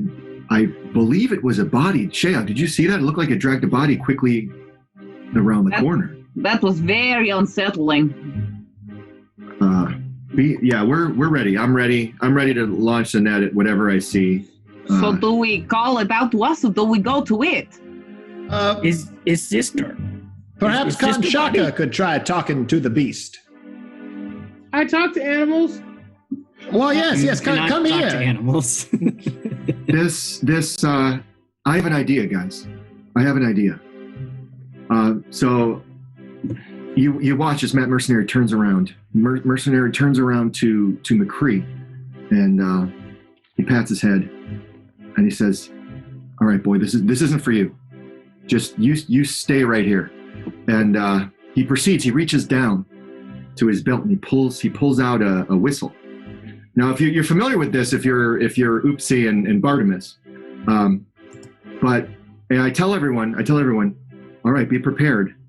I'm going to call this thing in. This thing's going to come in. When he does that, I switch from fisticuffs to a bottle that seems to be holding electricity. I mean, Khan's going to put their hands over Barry's ears, not knowing what's about to happen. So you see Matt puts the whistle to his lips and just gives you a... He gives that signal. That's a signal he gives with his little whistle.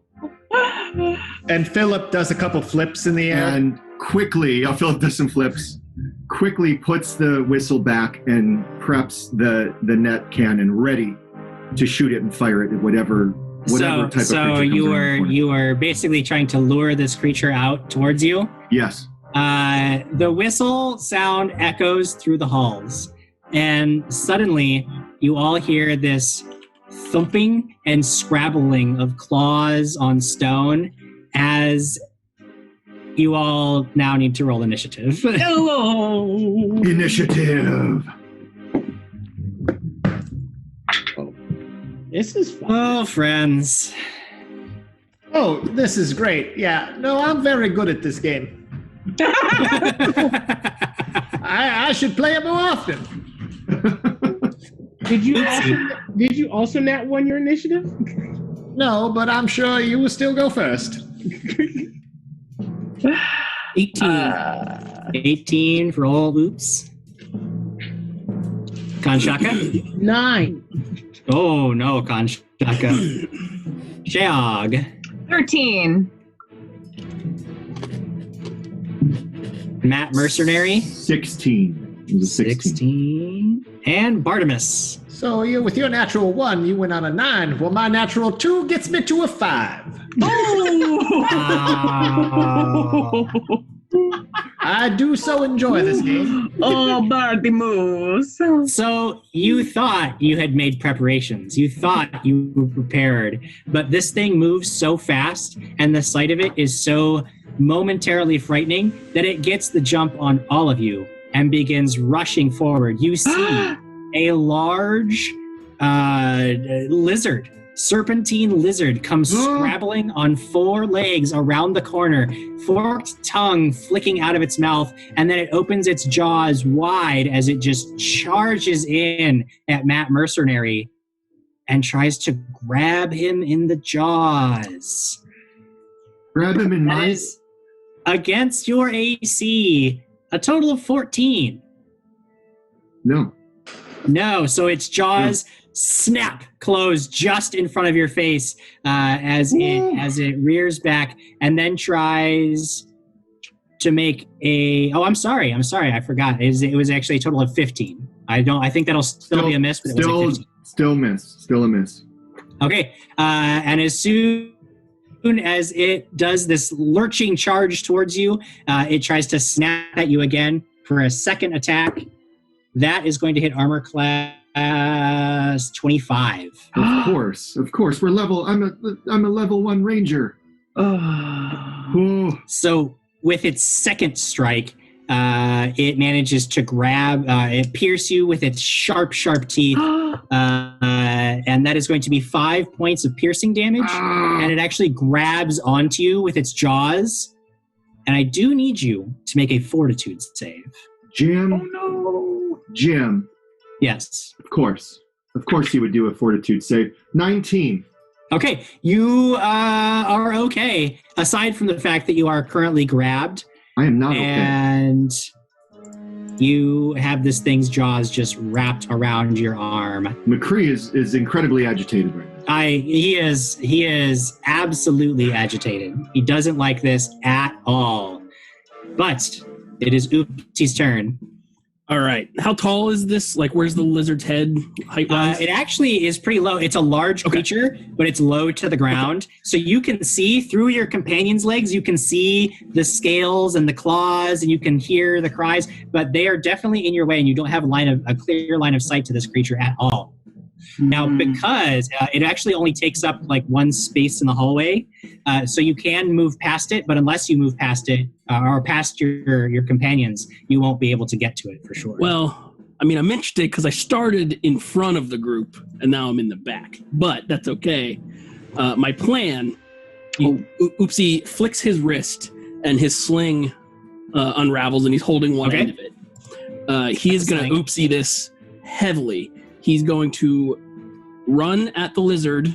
Okay. Attempt to leap and grab its snout and wrap the snout whilst being on top.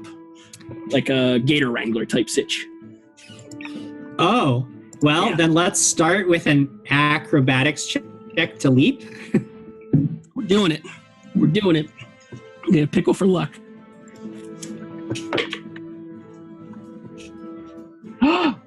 That 20, Jim. Okay, acrobatics 24. You launch yourself. You actually sort of like run up the wall and launch yourself over this creature's head. And now you've gotten the distance, you've gotten the height required. You need to make an athletics check to see if you can grab onto this creature with your. Here's where it's going to go horribly wrong. Grab the butt. Okay, it's not the worst. 16 on the die, athletics 21. 21 against its athletics DC is a success. Yeah. So you basically managed to wrap yourself around this creature. It has a very long neck. You sort of wrap the cord of the sling around it, and you have grabbed this thing that has Matt Mercenary grabbed in its jaws. And it's just a conga line that you guys. I feel like I'm eye to eye with Mercenary. Matt Mercenary, it is your turn.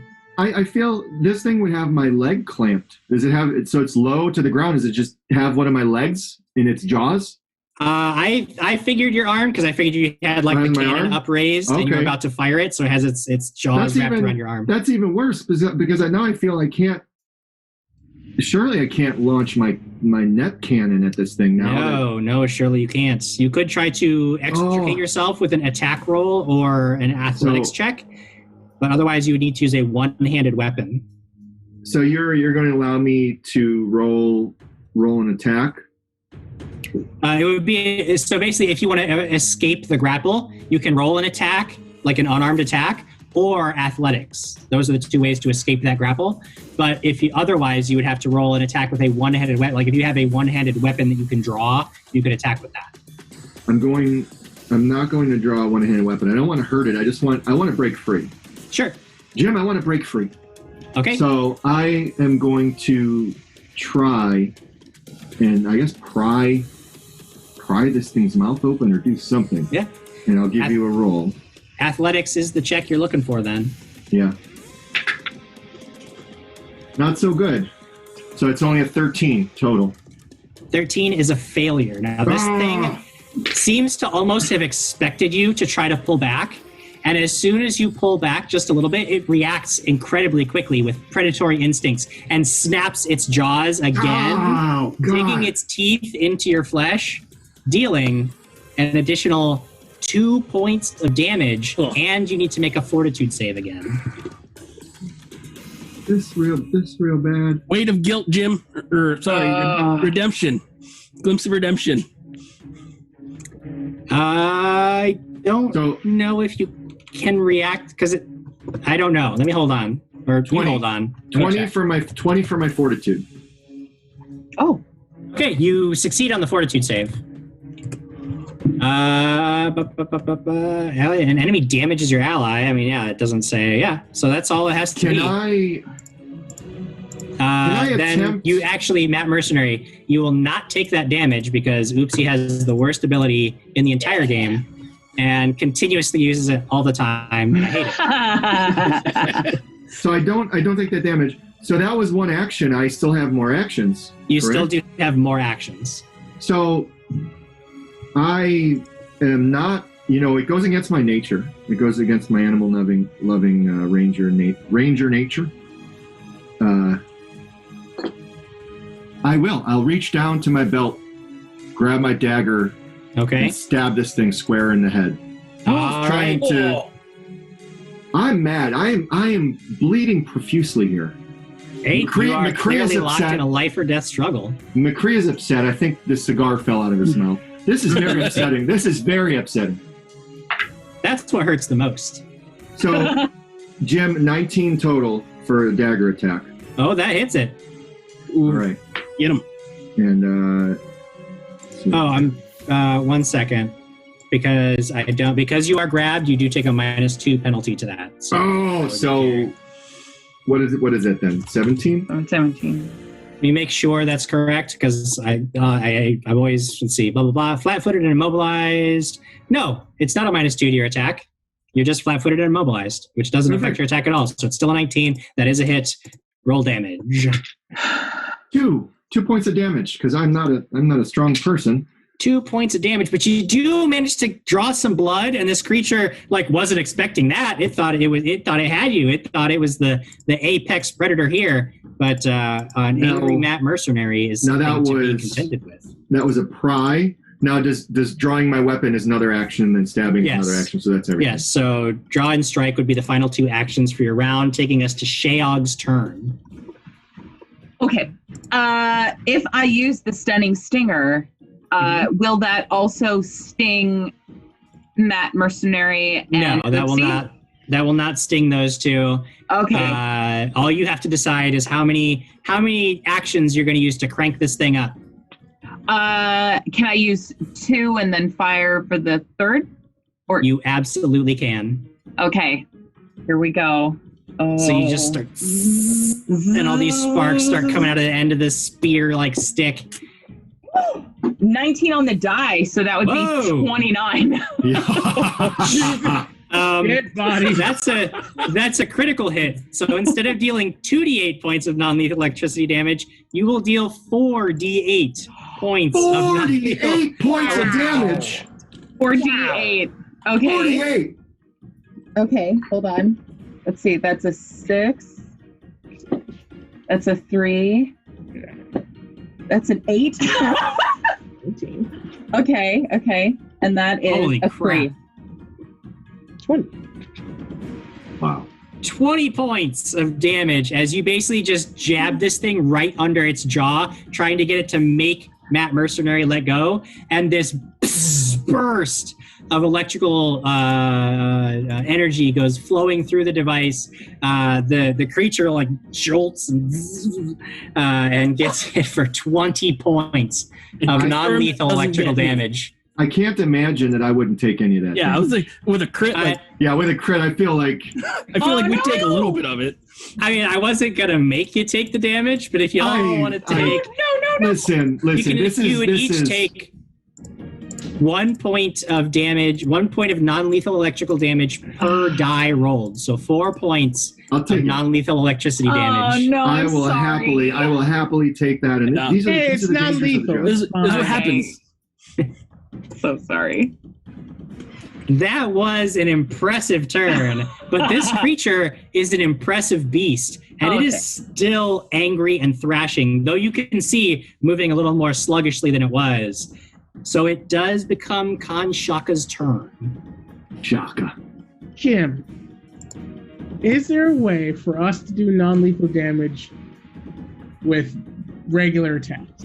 Yes, take a -2 penalty if you have a melee weapon that you want to use to deal non-lethal damage with. All right. I'm going to pull out my staff.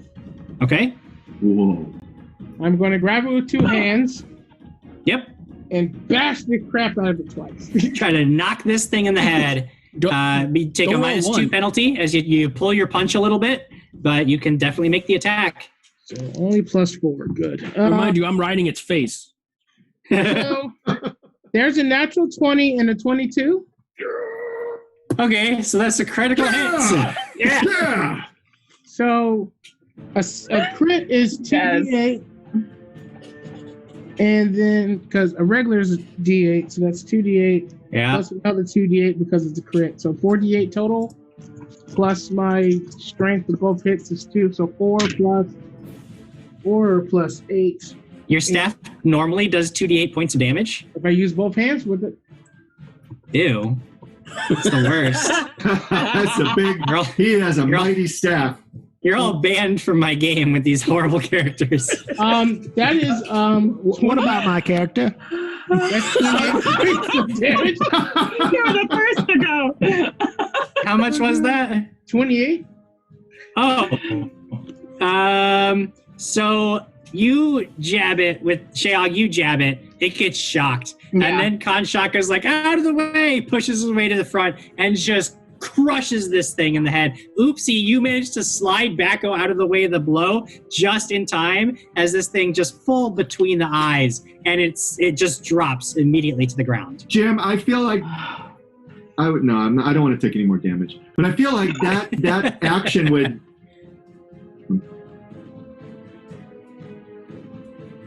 I mean, it's unconscious. It's breathing. It's alive. Is it dead?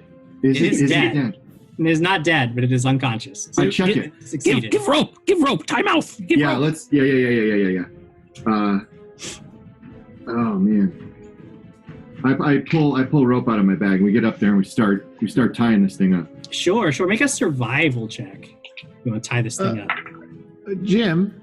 Yes. Are we out of initiative? You are out of initiative order at this point. Okay. 19, Jim. Okay. What is this creature, Jim? Nature is the check to identify it.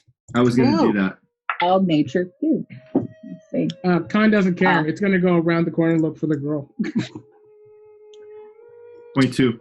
Nature. Oh, hey, better than me. Yeah. The 22. I can tell you that this. 3. What? Go ahead. 3. Oh, thank you. Thank you for letting me know you had rolled that 3. I wanted to play the game. I understand.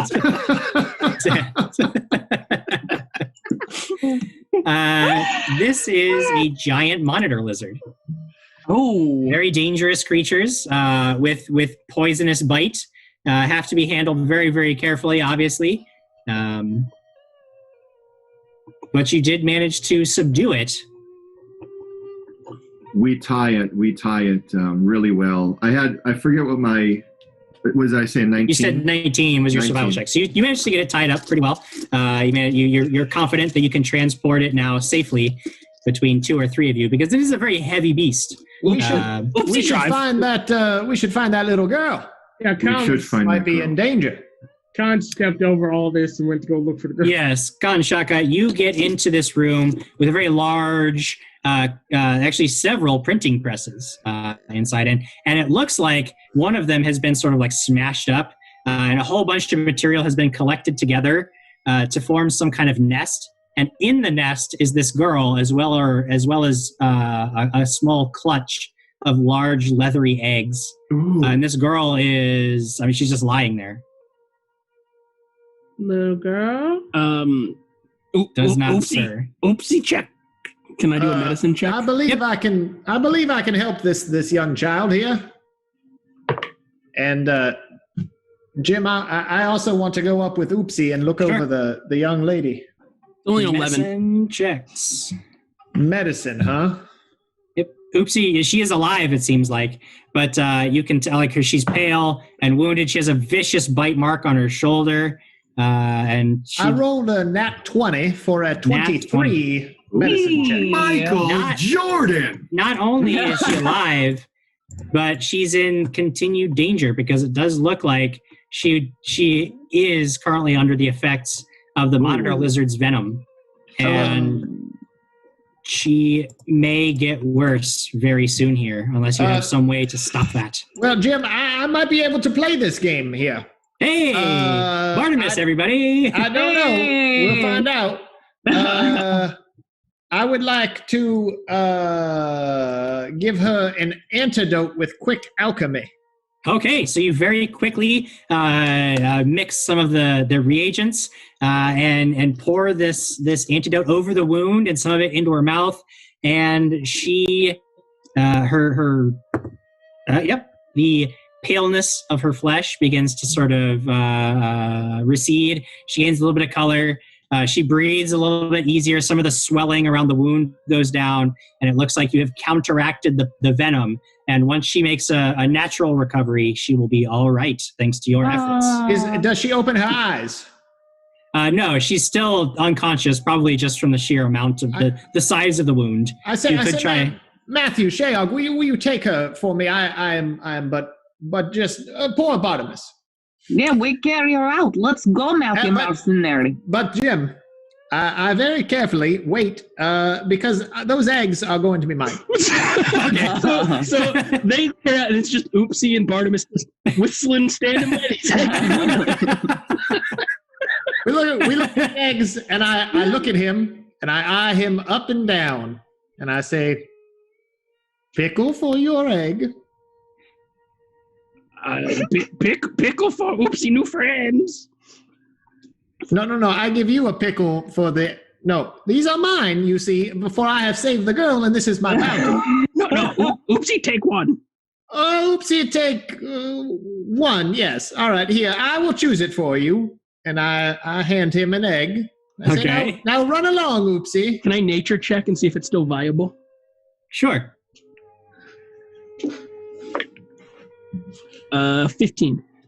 It seems like if you can keep it warm, you could hatch yourself a baby monitor lizard. Now, Oopsie tucks it into his cloak and Oopsie, you run along now, and Philip, you take care of these. Keep them warm. And I tuck the eggs down into the pouch with Philip. So we will have use for those later, Philip. I predict that I will not regret these eggs being ever at all. Where did you get the lizards from? You remember 5 games ago, Jim? That's true.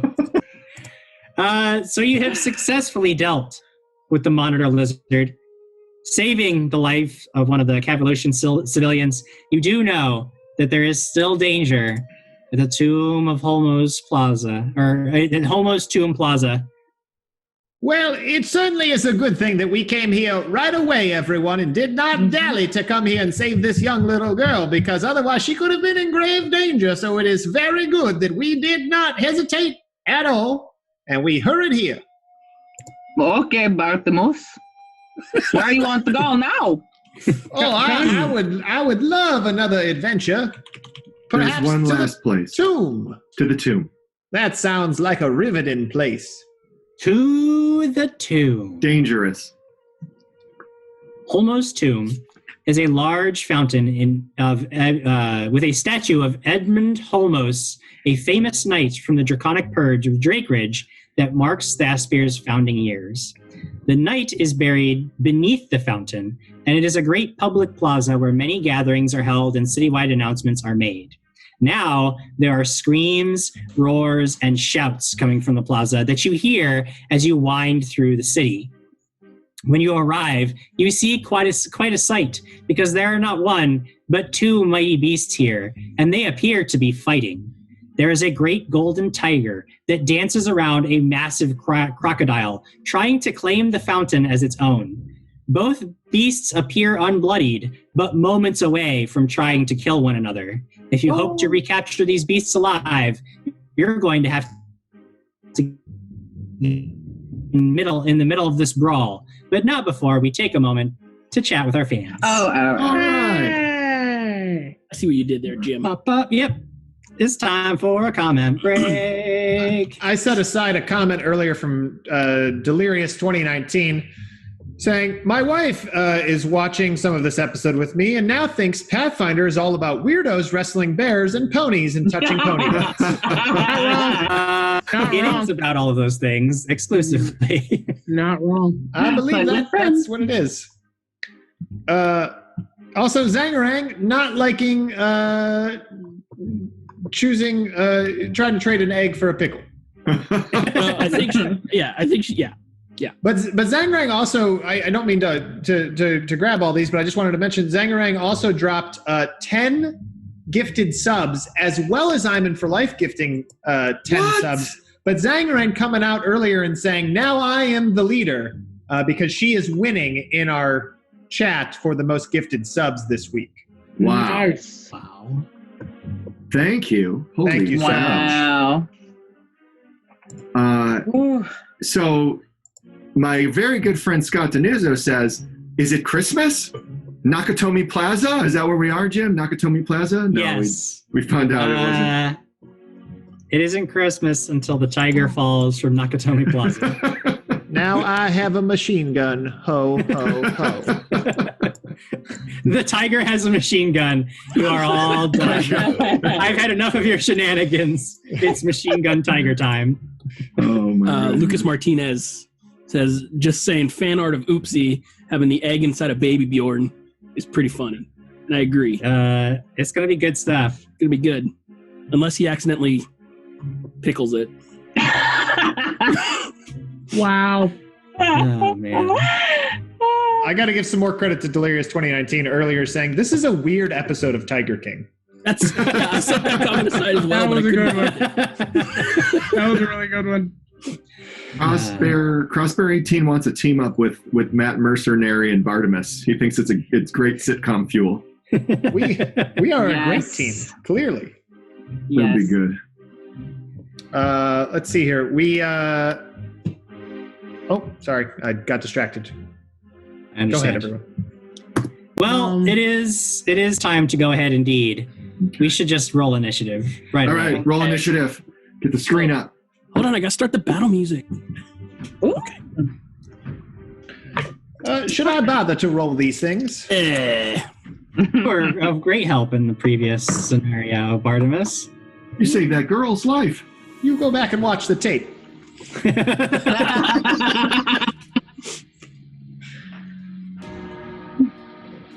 Okay. 8 for Oopsie. Oh no, Oopsie. 26 for Khan. Okay, Kanshaka. 25 for Shayog. Oh, on it. Finally. 15. 15 for Matt Mercenary. I will not be going last this turn. 14. Oh. I thought for sure I'd beat Bartimus. And you were close. Kanshaka, you see these two mighty beasts facing off against each other. They look intent on killing one another for dominance of the plaza, but you do know that it is your job to save them both somehow without getting mauled yourself. What do you do? So it's a tiger and what? A tiger and a crocodile. Oh, F. It's like a National Geographic episode. So the first thing I'm going to do is I'm going to cast Personal Rain Cloud on the tiger. Okay. Because cats hate being wet, and hopefully that will slightly distract them. I don't know if you've ever seen tigers swim, but they do it happily. Yeah. Well. Yeah. Look, Lamar watched a lot of Nick Jr. growing up, okay? I don't think they still like the rain, Jim, okay? It doesn't matter. All right, Does it have any other mechanical effects that I need to be aware of? Just follows them around in a 5-foot rain cloud. Okay. So Kanshaka comes upon the scene and immediately reacts, casting his mighty magics. And at the end of his spell, there is a burst of blue light over the tiger, and it begins to rain steadily. Does that give the crocodile an advantage? The crocodile tries to get under the cloud, hoping to get wet, but it can't. And then I'm going to walk over them going, hey, guys. Whoa. Hey. Whoa. Hey. Whoa. Hey. Whoa. So you watch as Kanshaka does these things. And then Shayog, what do you do? Okay, now that there's a personal rain cloud, if I shoot the stunning stinger, am I going to get electrocuted because there's water involved? Yes. Shayog? It's decided.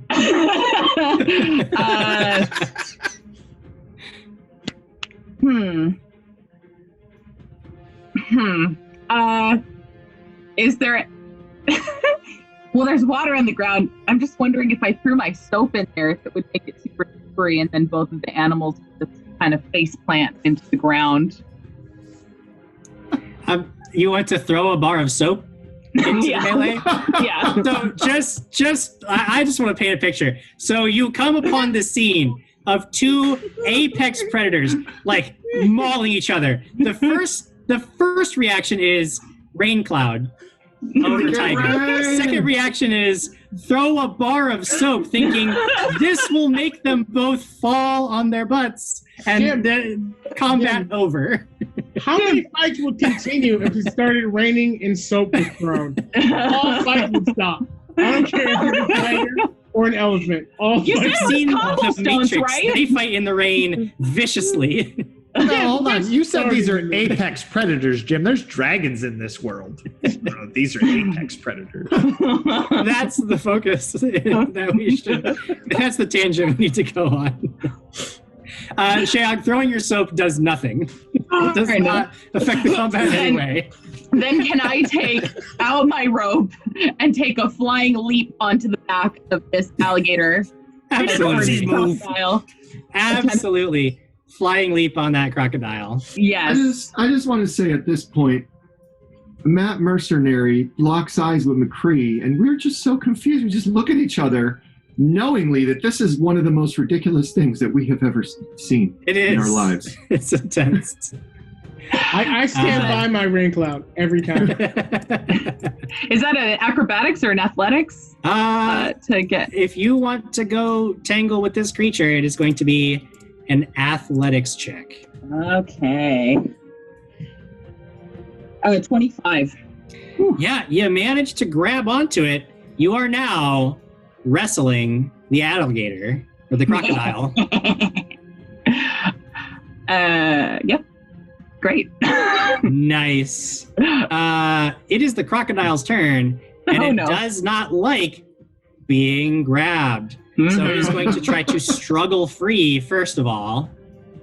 And against your athletics DC, that is an 18. So what is your bonus to athletics? Athletics DC is an 18. Oh, okay, cool. So it does manage to like struggle. It just like rolls over and forces you to let go of it. And then it quickly snaps at you with its jaws. Oh no! So this is going to be an attack roll, but it crags it. A pitiful attack roll. As it tries to right itself, it can't quite snap its jaws around you, and then it scampers back away, completely confused by the insane events that are happening around it. So it gets out of the way after trying to snap at you, and then Matt Mercenary, it is your turn. The tiger is still there near Shayog because it was near the crocodile, but it is your turn. So I see all that happen, and I focus more on this wet tiger now. Its fur is all wet and matted, and it just it doesn't seem to be really bothering it that much. It's just such a weird choice to put a cloud over a tiger. But I do. I choice. I have my net cannon. I had it at the ready coming in. Okay. I'm going to launch the net cannon at this tiger. I'm going for the tiger. Okie dokie. Eye on the tiger. Eye on the tiger. The thrill of the fight. 17. 17 against the old tigre is a miss. It nimbly dodges out of the way. Darn. That's unfortunate. I am within 30 feet or so, Yep. right? Yeah. I hurriedly start gathering the net back in. Sure, it's just one action to crank the net back into the tube. That's it, to reload and then prime it. Well, it has to be, so one action gets the net back to you, then you could take one more action to prime it so that it's ready to be fired again, or you could do something else with your third action. I'm doing that. I'm prepping it completely to fire again. Getting ready to fire again at the beginning of your next turn. Yes. It is the tiger's turn, and it did not like the net, but Shayog's right there. So will it charge Matt Mercenary, or will it try to claw Shayog's face off? I'm going to roll a d4. 1 and 2 is Matt Mercenary. 3 and 4 is Miss Candace. Oh, Bird. no. Oh, Candace, that's a 4. Oh, Candace. Oh, Candace, the tiger's mad. And it comes at you swiping with the claw first. Just a big meaty paw comes out at you. Oh no. Oh, Shayog, that's a 31. Oh, what? God. That's a 31 to hit you. Was it a natural 20? Was that No, it was not. That it was is a not a critical natural success, 20. 31? 31 is not a crit? It's a crit. But it's not a natural 20. No, not 20. Wow. Was it plus 12? Oh, it's so nice knowing you all. Yeah, get I can't That even do a is 31. a total of 24 points of damage as it just crushes you in the face with its claw, and you feel the skin just tearing away. Oh, Shayog sad. And Is that's Shayog attack still number up? 1. Is Shag still up? Barely. And That was attack number 1. I can't. So it goes to bite you next. Oh, This because at the -5 penalty to the bite. That is the exact opposite of a crit with a natural 1. Critically failing, so it comes and it's that darn rain cloud. It's all wet. And its paws slip on the soap and it goes skidding forward, its jaws snapping on empty air. Yes, Congratulations, you two, on your incredible tactics that have defeated me. Wow. Just wow. That will be the end of its action. It gets so flummoxed by the soap that it loses its third action, and it is Bartimus's turn. All part You of the see plan. that Shayog's face is just like tattered flesh now. What do you do? Well, luckily, I know what makes alligators so ornery. They got all them teeth and no toothbrush. Oh God! How long you been waiting that? How long you been holding that? I have been a very patient person holding in that particular timely joke that is relevant to today's news and kids on Twitch. My cheeks are. Would Bartimus? Well, actually, I have a question. When we first came up, I thought you were saying that they were fighting in the fountain. Are they in the fountain? They're not. They're not in the fountain itself. The fountain is a big feature here, but they're not actually in the fountain currently. Okay. Well, I believe that this was the tiger that just slashed the dear lady Shayog. Yes. Mm-hmm. Well, I was told by chat that tigers don't like pepper, but I think instead that I will try fire, and Okay. I will throw some fire at this tiger, an alchemist fire, in fact. Alchemist fire. Okay.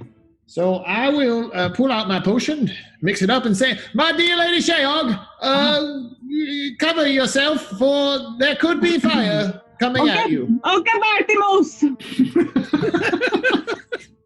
This is unfortunate. Yeah, okay, it's an 11. So there's that. That is a miss. Your alchemist fire goes nowhere near this creature. That's fantastic news. Where does it go, Jim? It splashes into the fountain. He was like, I thought they were in the fountain. He throws the alchemist fire into the fountain. Oh, wait, they're not in the fountain at all. That didn't seem to be where they were. I believe that takes 2 turns or 2 actions. Yeah, the mixing and the throwing is 1 action or 1 action each. So then you have a third action if you'd like to take it. I will begin mixing another concoction. And, you quick alchemy up another concoction ready to use on your next turn. And oopsie, it is your turn. This is a lot of chaos going on in front of Oopsie here. Oh yes. he looks at this tiger because he's pretty close to Shayog when we came into this thing. Looks at this tiger in his deep and goblin-y stare, and he just goes, "Meow!" And I try to intimidate the tiger with my first one. Okie dokie. Ooh, it's not the worst. Intimidation is a 19. The tiger, so confused by the soap and the rain, does seem rather startled at your sudden shout. And it is frightened 1. And then for second action, I will pull my shield. Third action, I will shield bash this thing across the face. Just backhand tiger. You would have to move up to it. You guys had started back a little ways. So you could get up to it with your third action, but you would not be able to. Then I will... Oh, dear. Not pull the shield, move to it, and just backhand slap it. Unarmed attack. Ooh, it's a 16 on the die. What am I adding to unarmed? It's not on my. You should actually have an unarmed entry, like they include. Yeah, I didn't equip it on my. Oh, okay. Then it is it's strength, and then you're trained. So, train. It'd be almost the same as your. It should be the same as your. Same as my melee, right? Yeah. Then it's going to be 24. Oh, that hits. 1d4 plus strength modifier, non-lethal damage. 5 damage, Jim. You smack this tiger right in the snout. It is incredibly surprised. It did not see any of this coming. And it is the top of the next round. With Kanshaka. Okay. Kanshaka being very happy with this personal rain cloud. Thinking it was I am too. Idea. Is now going to remember that he likes bears. It starts to wild morph, become a bit more feral. Hair stands up, his claws extend. And then he's going to try to grapple the tiger. What is with you guys and grappling these creatures? Did he just become a bear? Not quite. You're doing it, my boy. Or should I say bear? You are doing it. I'm very proud of you, Kanshaka. This is the moment. This is your moment. You do it. 4 bears. 4 bears. So close. So close. You rush forward and try to grab onto the tiger. So roll an athletics check. Everyone, look. He is becoming a bear. He is doing it. He is beginning to believe. Now, the only thing out of my one eye, I can see this. This is great. So, Jim. Yes. That is a natural 20 on the die.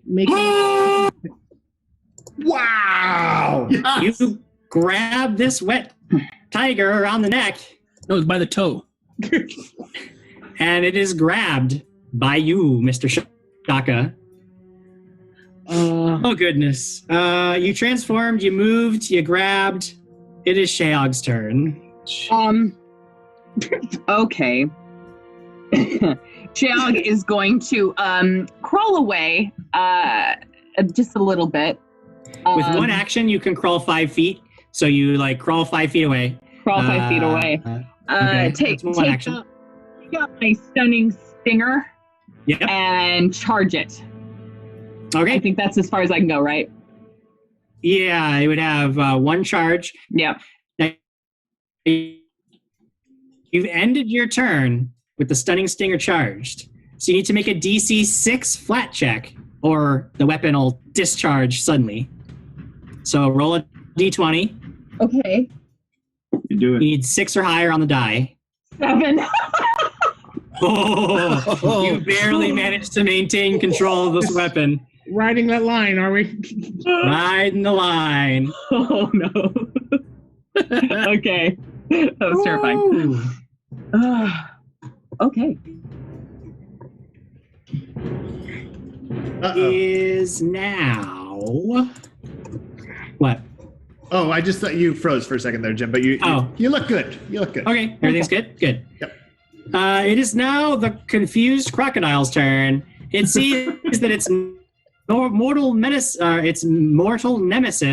the tiger, has been defeated by these adventurers. So he's going to come in and try to take advantage of the situation and bite its mortal nemesis, the crocodile, or the tiger. Crocodile comes in, jaws snapping, and connects. It grabs the haunches of this tiger and begins thrashing a bit.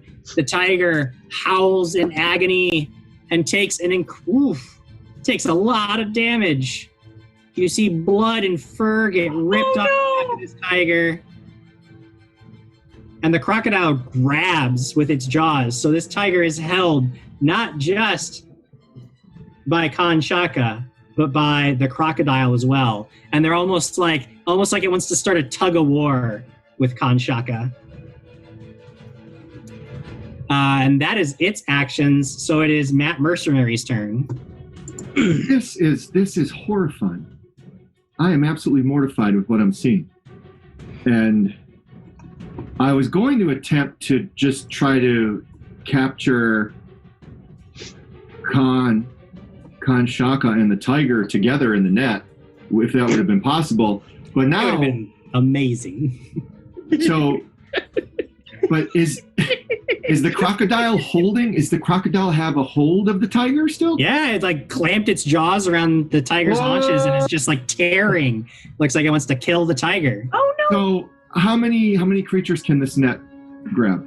Just the one target. I'm changing my target to the crocodile. Okay, change your target to the crocodile. Would hunt prey help me in any way? Yeah, I would say if it gives you a bonus to an attack roll, but since you don't deal damage, it doesn't give you any bonus damage. But if hunt prey gives you an attack roll bonus, then it would. I don't believe it does, though. The only thing that you're gonna have to do is you have to move with one action to get a better angle, because right now Kanshaka and the tiger are in between you and the crocodile. So you need to use one action to move before firing. Doing it. I move. Okay. I move into position. Move into position. The weapon's already ready. I still can't believe this is happening. I still can't believe it. This isn't even registering in my head. I fire the net cannon. That is an 11 plus my 7, 18. 18, you catch this thing in the net. Yes! It's not a critical success, but it is grabbed by the net. That's fine. Nice. I pull it. Can I try to yank it or pull it away to try to separate it? I have one more action. Make an athletics check, and you can try to pull this thing off of the tiger with the net, just like trying to grab it and almost like fish it away. Reel this crocodile, and I got a big one on the line here. That is another 11, but that's no good for my athletics. It's only a 14. 14, yeah, you're unable to pull it any closer to you, but you do have it grabbed in the net. I'm still trying. You know what it is? It's that giant wound. This giant wound on my arm still from that monitor lizard that I just absolutely wincing in pain. I'm holding on. You're holding on here. I'm gonna get this thing. You do have the thing grabbed though, so that's at least somewhat successful. And it is the tiger's turn. The tiger does not like Kanshaka all up in its business, so he's gonna thrash to try to buck Kanshaka off of him with to escape. So this is against your athletics DC, Kanshaka. Well, it means I'm rolling, right? That is only a 14. So I have to roll?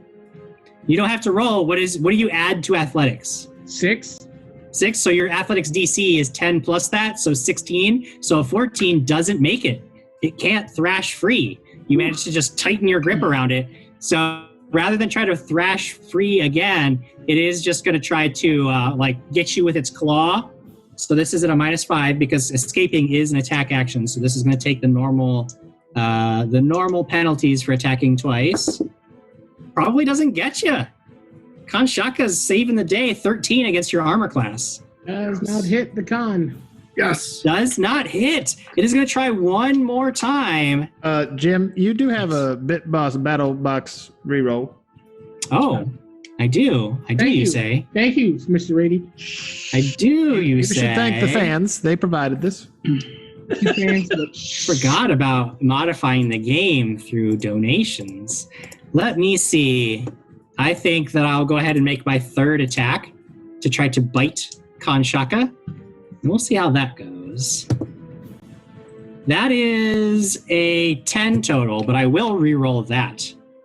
I'll re-roll that to make it a total of 16.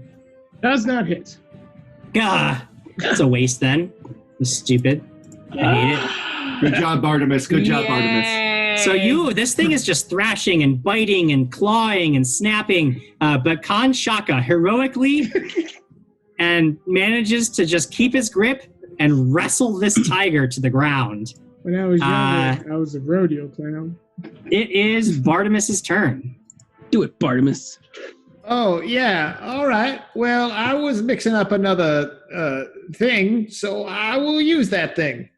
I go running up to Sheog, and I say, here, drink this. And I put a potion up to her. Oh, okay. Thank you, Bartimus. And after doing that, so there's one action to run up there, one to hand the potion. Yep. My next action will be to kick the creature. Sure. Make an unarmed attack roll. All right. This still counts as my first attack, yes? Yes, it does. You have not attacked yet. Well, all right, I'm gonna kick it. That's a 16 to kick it. A 16 is not enough. Even while it's grabbed, it's still struggling so mightily that you can't quite connect with it. Well, now, hold on a second. I'd say something nasty to it, too. I say, you're a mean creature, and I wish that you would have gotten a toothbrush so you wouldn't be so ornery. And now my turn is done. I have done so much. I like playing this game. To be fair, you've probably saved Sheog's life. Yeah. It is Oopsie's turn next. Okay.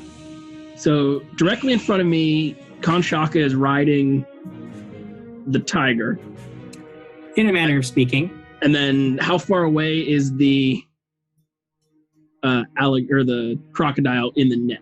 The crocodile is pretty much right there. It's basically right on the other side of the tiger because it was actually biting the tiger when it got netted. I'm gonna rinse and repeat my last action or my last turn. I'm gonna this time walk up to the alligator one. I'm gonna intimidate it, say, no, and then try to forward slap the alligator. Okay. First, your intimidation check. It's a 13 plus 5, 18. It is somehow frightened of your ridiculousness. And then I'm gonna try and just open palm slap this gator or this crocodile. You slap that gator. Is it 19 on the die, Jim? That'd be a 27. 27 because it is currently restrained or grabbed that and flat-footed. That makes it a critical hit. Ooh! A crit slap! A crit slap! A crit slap from Oopsie. Yeah! Cool. It's gonna be a total of 9 damage. Jim. 9 points of non-lethal damage as you just slap this crocodile in the face. It is the top of the next round, and it is Kanshaka's turn. If you want to continue holding on to this tiger, you've got to make another athletics check.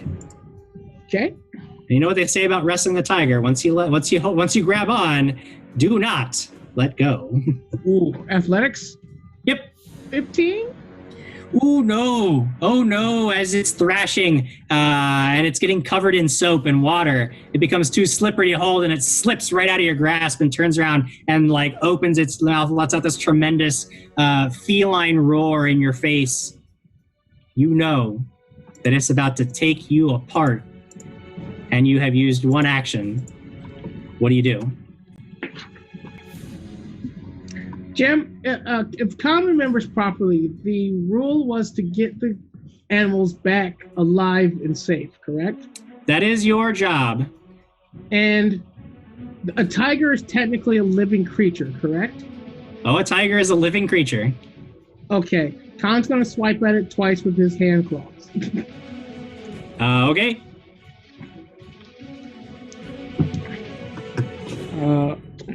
One's a 18 on the die plus 6, which is 24. 24 is a hit. And one is a crit fail. So let me get it. Don't do that. No. Let's be sick because I'm magical. That is 4 points of slashing. And then kill me slowly, Jim. You cut this tiger, and it roars in pain, and you suddenly realize what you've done. And just the sheer ferocity of this beast right in front of you, and its anger directed right at you. You sort of hesitate on your second swing, and you just sort of feebly swipe at it, like, I was just kidding, old tiger. You silly old tiger. I was just kidding. But it is certainly going to murder you soon. Before it gets the chance to do so, though, perhaps Sheog has something to say about it. You have cranked up this weapon. It has 1 charge in it currently. What do you do? Yes. Sorry, Sheog is also at the start of her turn going to be able to drink that. Oh yeah, that's right. You also have a potion. Yes, I would like to drink that, please. So you get 1d6 hit points back. So I will let you roll that. And you also receive a +1 to any saving throws against diseases or poisons for 10 minutes. Oh. Nice. Cool. Thank you very much for doing that. That just saved me a little bit there. I drink the potion. I get up and I step up to the crocodile. Okay. If I do 1 more charge, am I done? Yeah. So you use an action to get to the you drank. You get up to the crocodile. You can strike, or you can crank for another charge. I'm gonna strike. Okay, make an attack roll. Jim, we missed something a moment ago. 5 minutes ago, I believe it may have happened on my turn. There was a wild magic delivered by Sarah BC1. Well, let us not. She chose me as the target, and I feel that that's important to note because I like playing this game. And thank you, Sarah BC1, for your generous contribution. Roll a d6, Rady. All right, I will do it. If this rolls above a 3, it will be the first time a d6 has rolled above a 3 for me in the last 2 months. Oh, good luck. I rolled a 5. 5, you say? Okay. The curse This is a fun one for all the kids. All the kids are going to be playing this one. This one is called Tortoise in the Hare. At the top of everyone's round, they will be rolling a d20. Whoever rolls the highest, so basically the beginning of the round, after everybody's gone, everybody rolls a d20. Whoever rolls the highest is hasted 1. Whoever rolls the lowest on a d20 is slowed 1. So 1 person will be hasted every round, 1 person will be slowed every round. Everybody else will simply be glad that they weren't slowed. Well, perhaps we should roll then, because I believe that Khan Shaka was the beginning of the round, and that happened after my turn, after she donated. Khan Shaka was indeed the top of the round. So everybody roll. I'm the slowest. I might be the slowest. Remember, Vardamus is still rolling, so don't you worry. It's just a flat roll, right? Oh, Yep, yeah. just on the die. 7. Middling. 14. 13. Well, you all knew who was going to be the tortoise at the beginning of the round. You were all aware. You thought you were so smart, thinking, oh, it could be someone else. I'll trick these viewers. No, you shall not trick the viewers, for I have rolled a 4. And in fact, the tortoise. But remember, the tortoise has the brains and the smarts, and I will get mine in the end. So for this round, you are slowed 1, and then did I hear a 14 was the highest? 14. So oopsie, you are hasted 1. You get 1 extra action. Bartimus, you get 1 fewer action this round. Sheog, it is still your action. You were going to strike.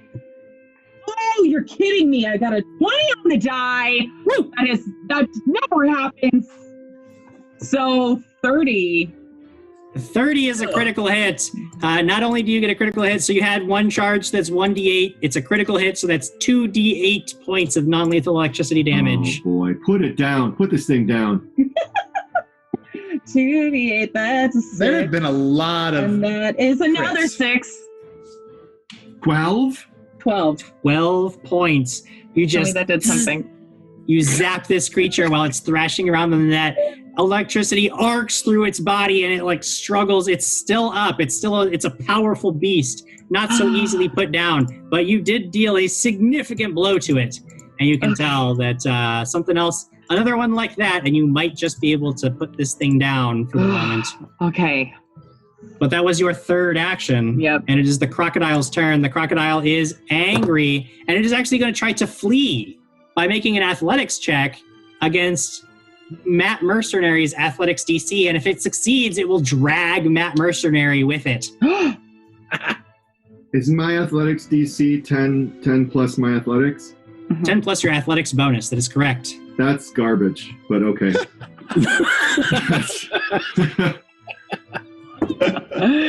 That is 21. Yeah, it breaks free, I guess. It actually doesn't break free. It's still grabbed, but it's not immobilized. It actually just starts darting across the plaza. Is it dragging me? Oh yeah, it's dragging you along behind it.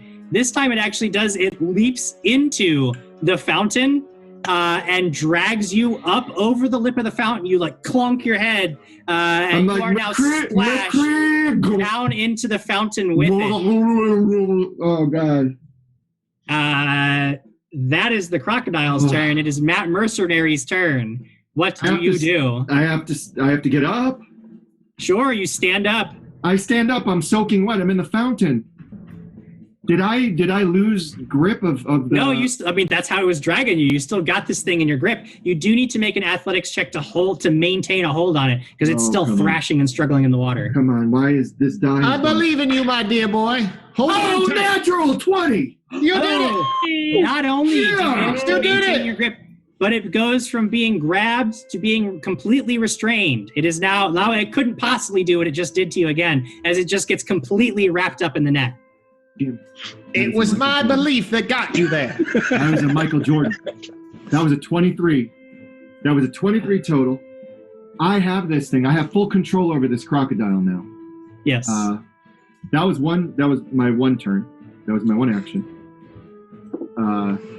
I'm nervous. I am very nervous about the tiger situation. The tiger situation has escalated beyond anything that I could think of.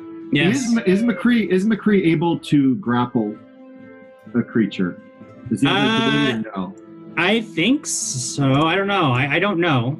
I would say that McCree, you would have to make if you wanted the McCree to grab the tiger instead of just like slapping it, you would need to make a nature check to get it because he doesn't really process like, oh, wrestle the thing. Like he would kill it, like he knows how to do that, but his natural instinct is not to grab onto the tiger. So I would have you make a nature check to see if you can get him to do that. But if you can pass the nature check, then yeah, I would say he would do it. Because I mean, I have a claw attack and a jaws attack, and I figure if he grabs with his jaws, he could maybe hold on to the tiger. I don't know. That's just a thought. I will, yeah. But I signal. I'm soaking when I pull my whistle out. I do have a signal for grapple. Okay. That's my signal for grapple. You see him pull out his whistle, blows the signal. Let's see if McCree understands. That's a 16 plus. That's my nature. 16 plus 6. I would say it's a success. 22. McCree can run forward and have McCree make an athletics check to try to grab onto the tiger. Oh boy, this is exciting. He runs in. He's ready. He is so ready to do this. Natural 20 on the die. He goes in. The luckiest group of adventurers I've ever seen. He gets him. The big gaping maw. Toothy maw. Got him. Oh, McCree gives the tiger a bear hug. Oh, he bear hugs him. Even better. And just grabs onto the tiger, like using his weight to just drive forward. Because he wouldn't. He has a very small stub of the cigar left. It's almost all gone. And it's just in there. You're right. You would just give him a big old... I love it. Jim, you have painted such a beautiful picture for me. And I am so happy right now. So that is Matt Mercenary's turn. It is Crocodile's turn. Crocodile the only action the crocodile can take is to try to release itself from the net. So it is going to try to do that as it's rolling around, trying to extricate itself from the net. But it has a lot of penalties to that because it's all tangled up. With a total of 11, it can't do it. So it maintained, it's still grabbed. It can't get out. Poor crocodile. Actually, it wasn't even the crocodile's turn. I made that up. It was actually the tiger's turn. But we believed you. So you all believed me. I'll let me get away with that. But it's actually the tiger's turn. Tiger is grabbed by McCree. He gonna claw McCree. Keep clawing McCree. You better not claw. You better not claw McCree. Clawing McCree. You better not claw McCree. Claw number 1 is going to hit armor class 22. Cool. Yeah, he's got 15 for an AC. McCree's taking 15 points of slashing damage. Oh, mercy, he just Jim. gets mercy. Raked. Mercy. Do you have a mercy? I have a mercy.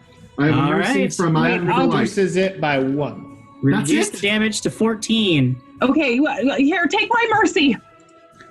I too shall give you a mercy, gentle McCree bear. I love you. Can I stack mercy? Yeah, you can stack them. Yeah, but but keep note, Sheog's is worth 2 points because she is a level 2. Because she is a level 2 character. So that is 4 less. Take my mercy. Woo! That's making a total of 6 less.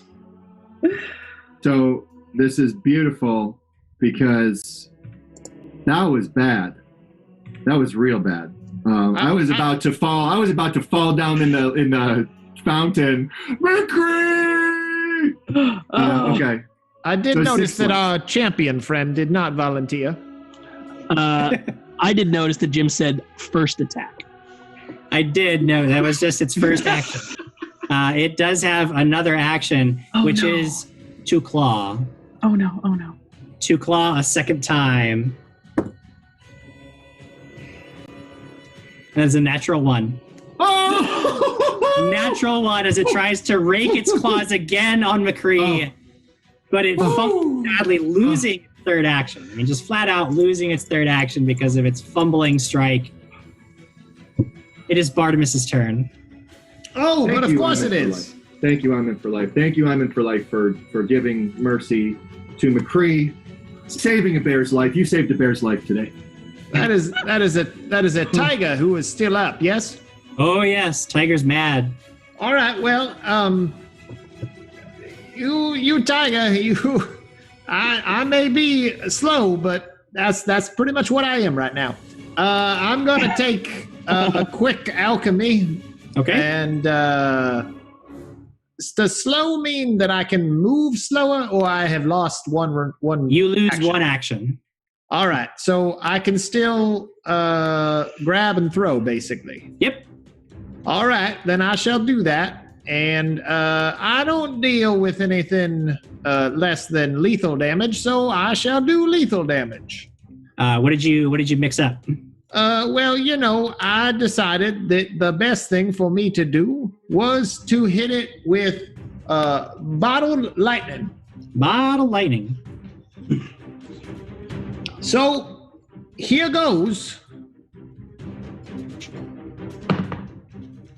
Oh, dear me. Perhaps there's a reroll somewhere that could help so that I do not kill McCree. Or that would be bad. Does not look like you have a reroll. I've always enjoyed playing with Eric Raddick, and I will miss these times. We used to be friends. Everyone, Bartimus is not. He's not great. He's not a terrific adventurer. That's a 1 on the die. 1 on the die. Oh, you no. are indeed firing this at the 2 combating animals, and McCree has indeed grabbed onto this creature. Roll a second attack roll, Adam Rady. Are you sure that you want me to do this? Yes. Watch this be a crit. Well, we are keeping up the trend. That is a 4. I do so enjoy playing Pathfinder with my friends. I would like you to roll the damage for your bottled lightning. Nobody worry, because it is very difficult for me to roll over a 3. Except now. Oh, I have only rolled a 2. Okay. Now, Jim, yes? I would like to vote that I'd go ahead and choose to do the splash damage because I want to hit that creature. I am not going to give you the splash damage on the creature, but I will have McCree only take half of the damage. So McCree takes 1 point of electricity damage from the wildly misthrown bottled lightning. There is an additional problem with this. Yes. McCree is also flat-footed. McCree is also flat-footed. So now he lets go. He doesn't have to let go. He's just flat-footed. I will say that in this particular instance, that is incredibly bad because this tiger. No, it was unnecessary for you to say it was incredibly bad. We knew. We could read between the lines. Somebody better help this poor bear. Oopsie, you are hasted one this round. I am. You get an extra action. Okay. What do you do with it? I'm adjacent to the tiger? Yes, Yep. no? Yeah, because you had been working with the crocodile before. 1 action. I pull out the stinger. Yep. 2 actions. Crank the stinger 1 time. 3rd action. I drive the stinger into the haunch of this tiger. Get that tiger haunch. Get that haunch. Get that tiger haunch. I roll this 20 here, and it's a melee attack, yes? That's correct. Ooh, I don't like that number. Come on. Said and done. 16? Even flat-footed, that's not going to get the tiger. Jared, I don't mean to alarm you, but you do have a reroll. Oh, yes. Good call. Thank you for the reroll. Much better. That's going to be an unnatural 20.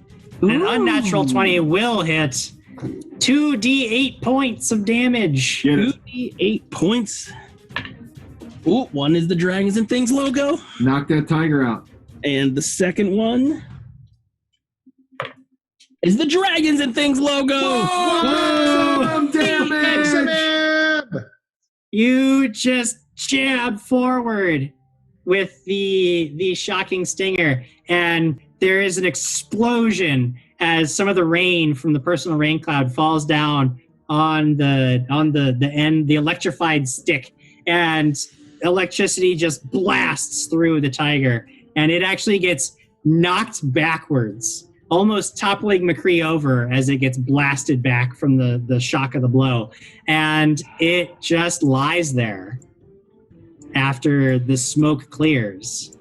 You wait a moment, and then you see its huge chest rise. It's not dead, but you have knocked it out.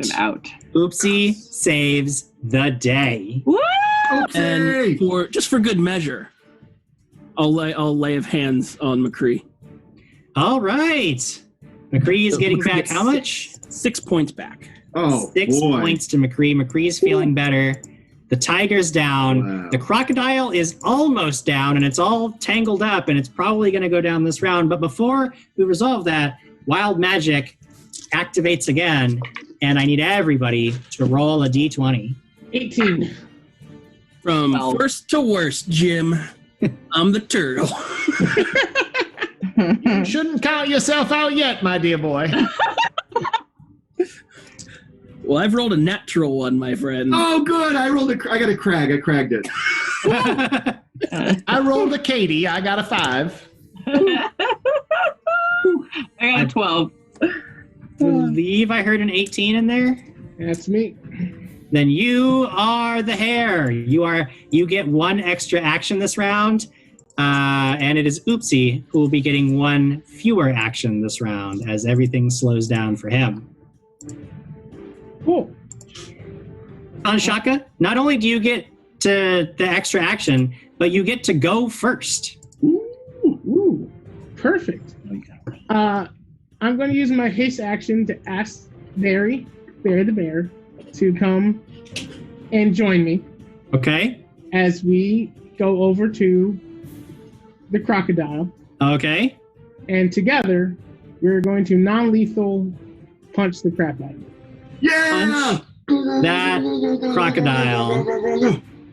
So, as I understand this, if I attack and the bear's next to me, the bear also attacks. So well, that's the support benefit. It doesn't. Okie dokie. So it's -2 attack. Yes. If you would normally deal lethal damage with a weapon and you want to try to do non-lethal damage, it's a -2. Okay. So call the bear, walk. So that's 2 attacks. I believe in you, my boy. That is 22. Oh yeah, 22 does it. So that's 4d. Nope, that's 2d6 and 2d8. So it's 4 plus 4 plus 10, 15. 15 plus 8 is 23 points of damage. Michael Jordan points of damage. Wow. Yeah, that crocodile. Now, what was that? Your attack, Kanshaka? That was both of my attacks, and then if I hit, the bear hits with me. Okay. Now, the bear doesn't really know how to deal non-lethal damage. Okay. The bear did 11 points of damage. 11 points of damage. So you knocked the crocodile out. And then the bear, eats the bites crocodile. into, and you can see the crocodile is not dead, but it is bleeding out. And you're going to have to staunch that wound if you want to save this beast's life. Are we out of combat? But it is the end of your turn, and it is Sheog's turn. Okay, Sheog steps up to the beast and puts one charge in. And which creature are you attacking? Oh, the crocodile?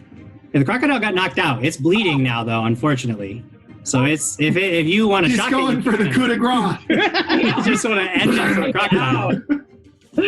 So the tiger and the crocodile. Oh yeah, they're both out. The only problem now is that the crocodile is bleeding out because the bear bit it in the neck. Oh no! How do I fix this? Medicine check could do it. If anybody has a healing potion of any kind, you can try to heal it. Let's see. So it'd be an 18. 18 is successful. You quickly using your battle training. You tie off the wound, put pressure on it for a moment, and the worst of the bleeding stops. The creature doesn't come around, but it will not bleed out. You've stabilized it, and with that, you have subdued both creatures successfully. Oh. Mostly Bartimus. Mostly Bartimus did this. You were there to help. I do enjoy playing this game. I like to roll these dice, these shiny little things. They come up with numbers. It's fascinating. Only the best numbers for Bartimus. I like when they're low. It's my favorite. Well, the lower the better, right? You want to get the 1. You're going for the 1. Do you think that maybe I could make a house rule that when I play as Bartimus, that the lows are good and the highs are bad? You just have opposites. You managed to subdue the 2 beasts. You drag them back to the zoo. They are cared for by the zookeepers, and slowly over the course of the day, most of all the other animals that had escaped are brought in and safely placed back in their habitats. But one thing that seems to be on everybody's mind, and all the rumors that are flying around about how this happened, begin to fly around as everybody is sort of winding down and talking amongst themselves. And the one thing that everybody keeps hearing is that just before this happened, a woman had stepped out of the great tree in the middle of the zoo and she had made some kind of tremendous proclamation about vengeance and the city will crumble. And the rumors are scattered, but it is said that after she spoke, all of the cages were flung open as if the metal had bent and twisted out of its hinges. And that is when all pandemonium broke loose.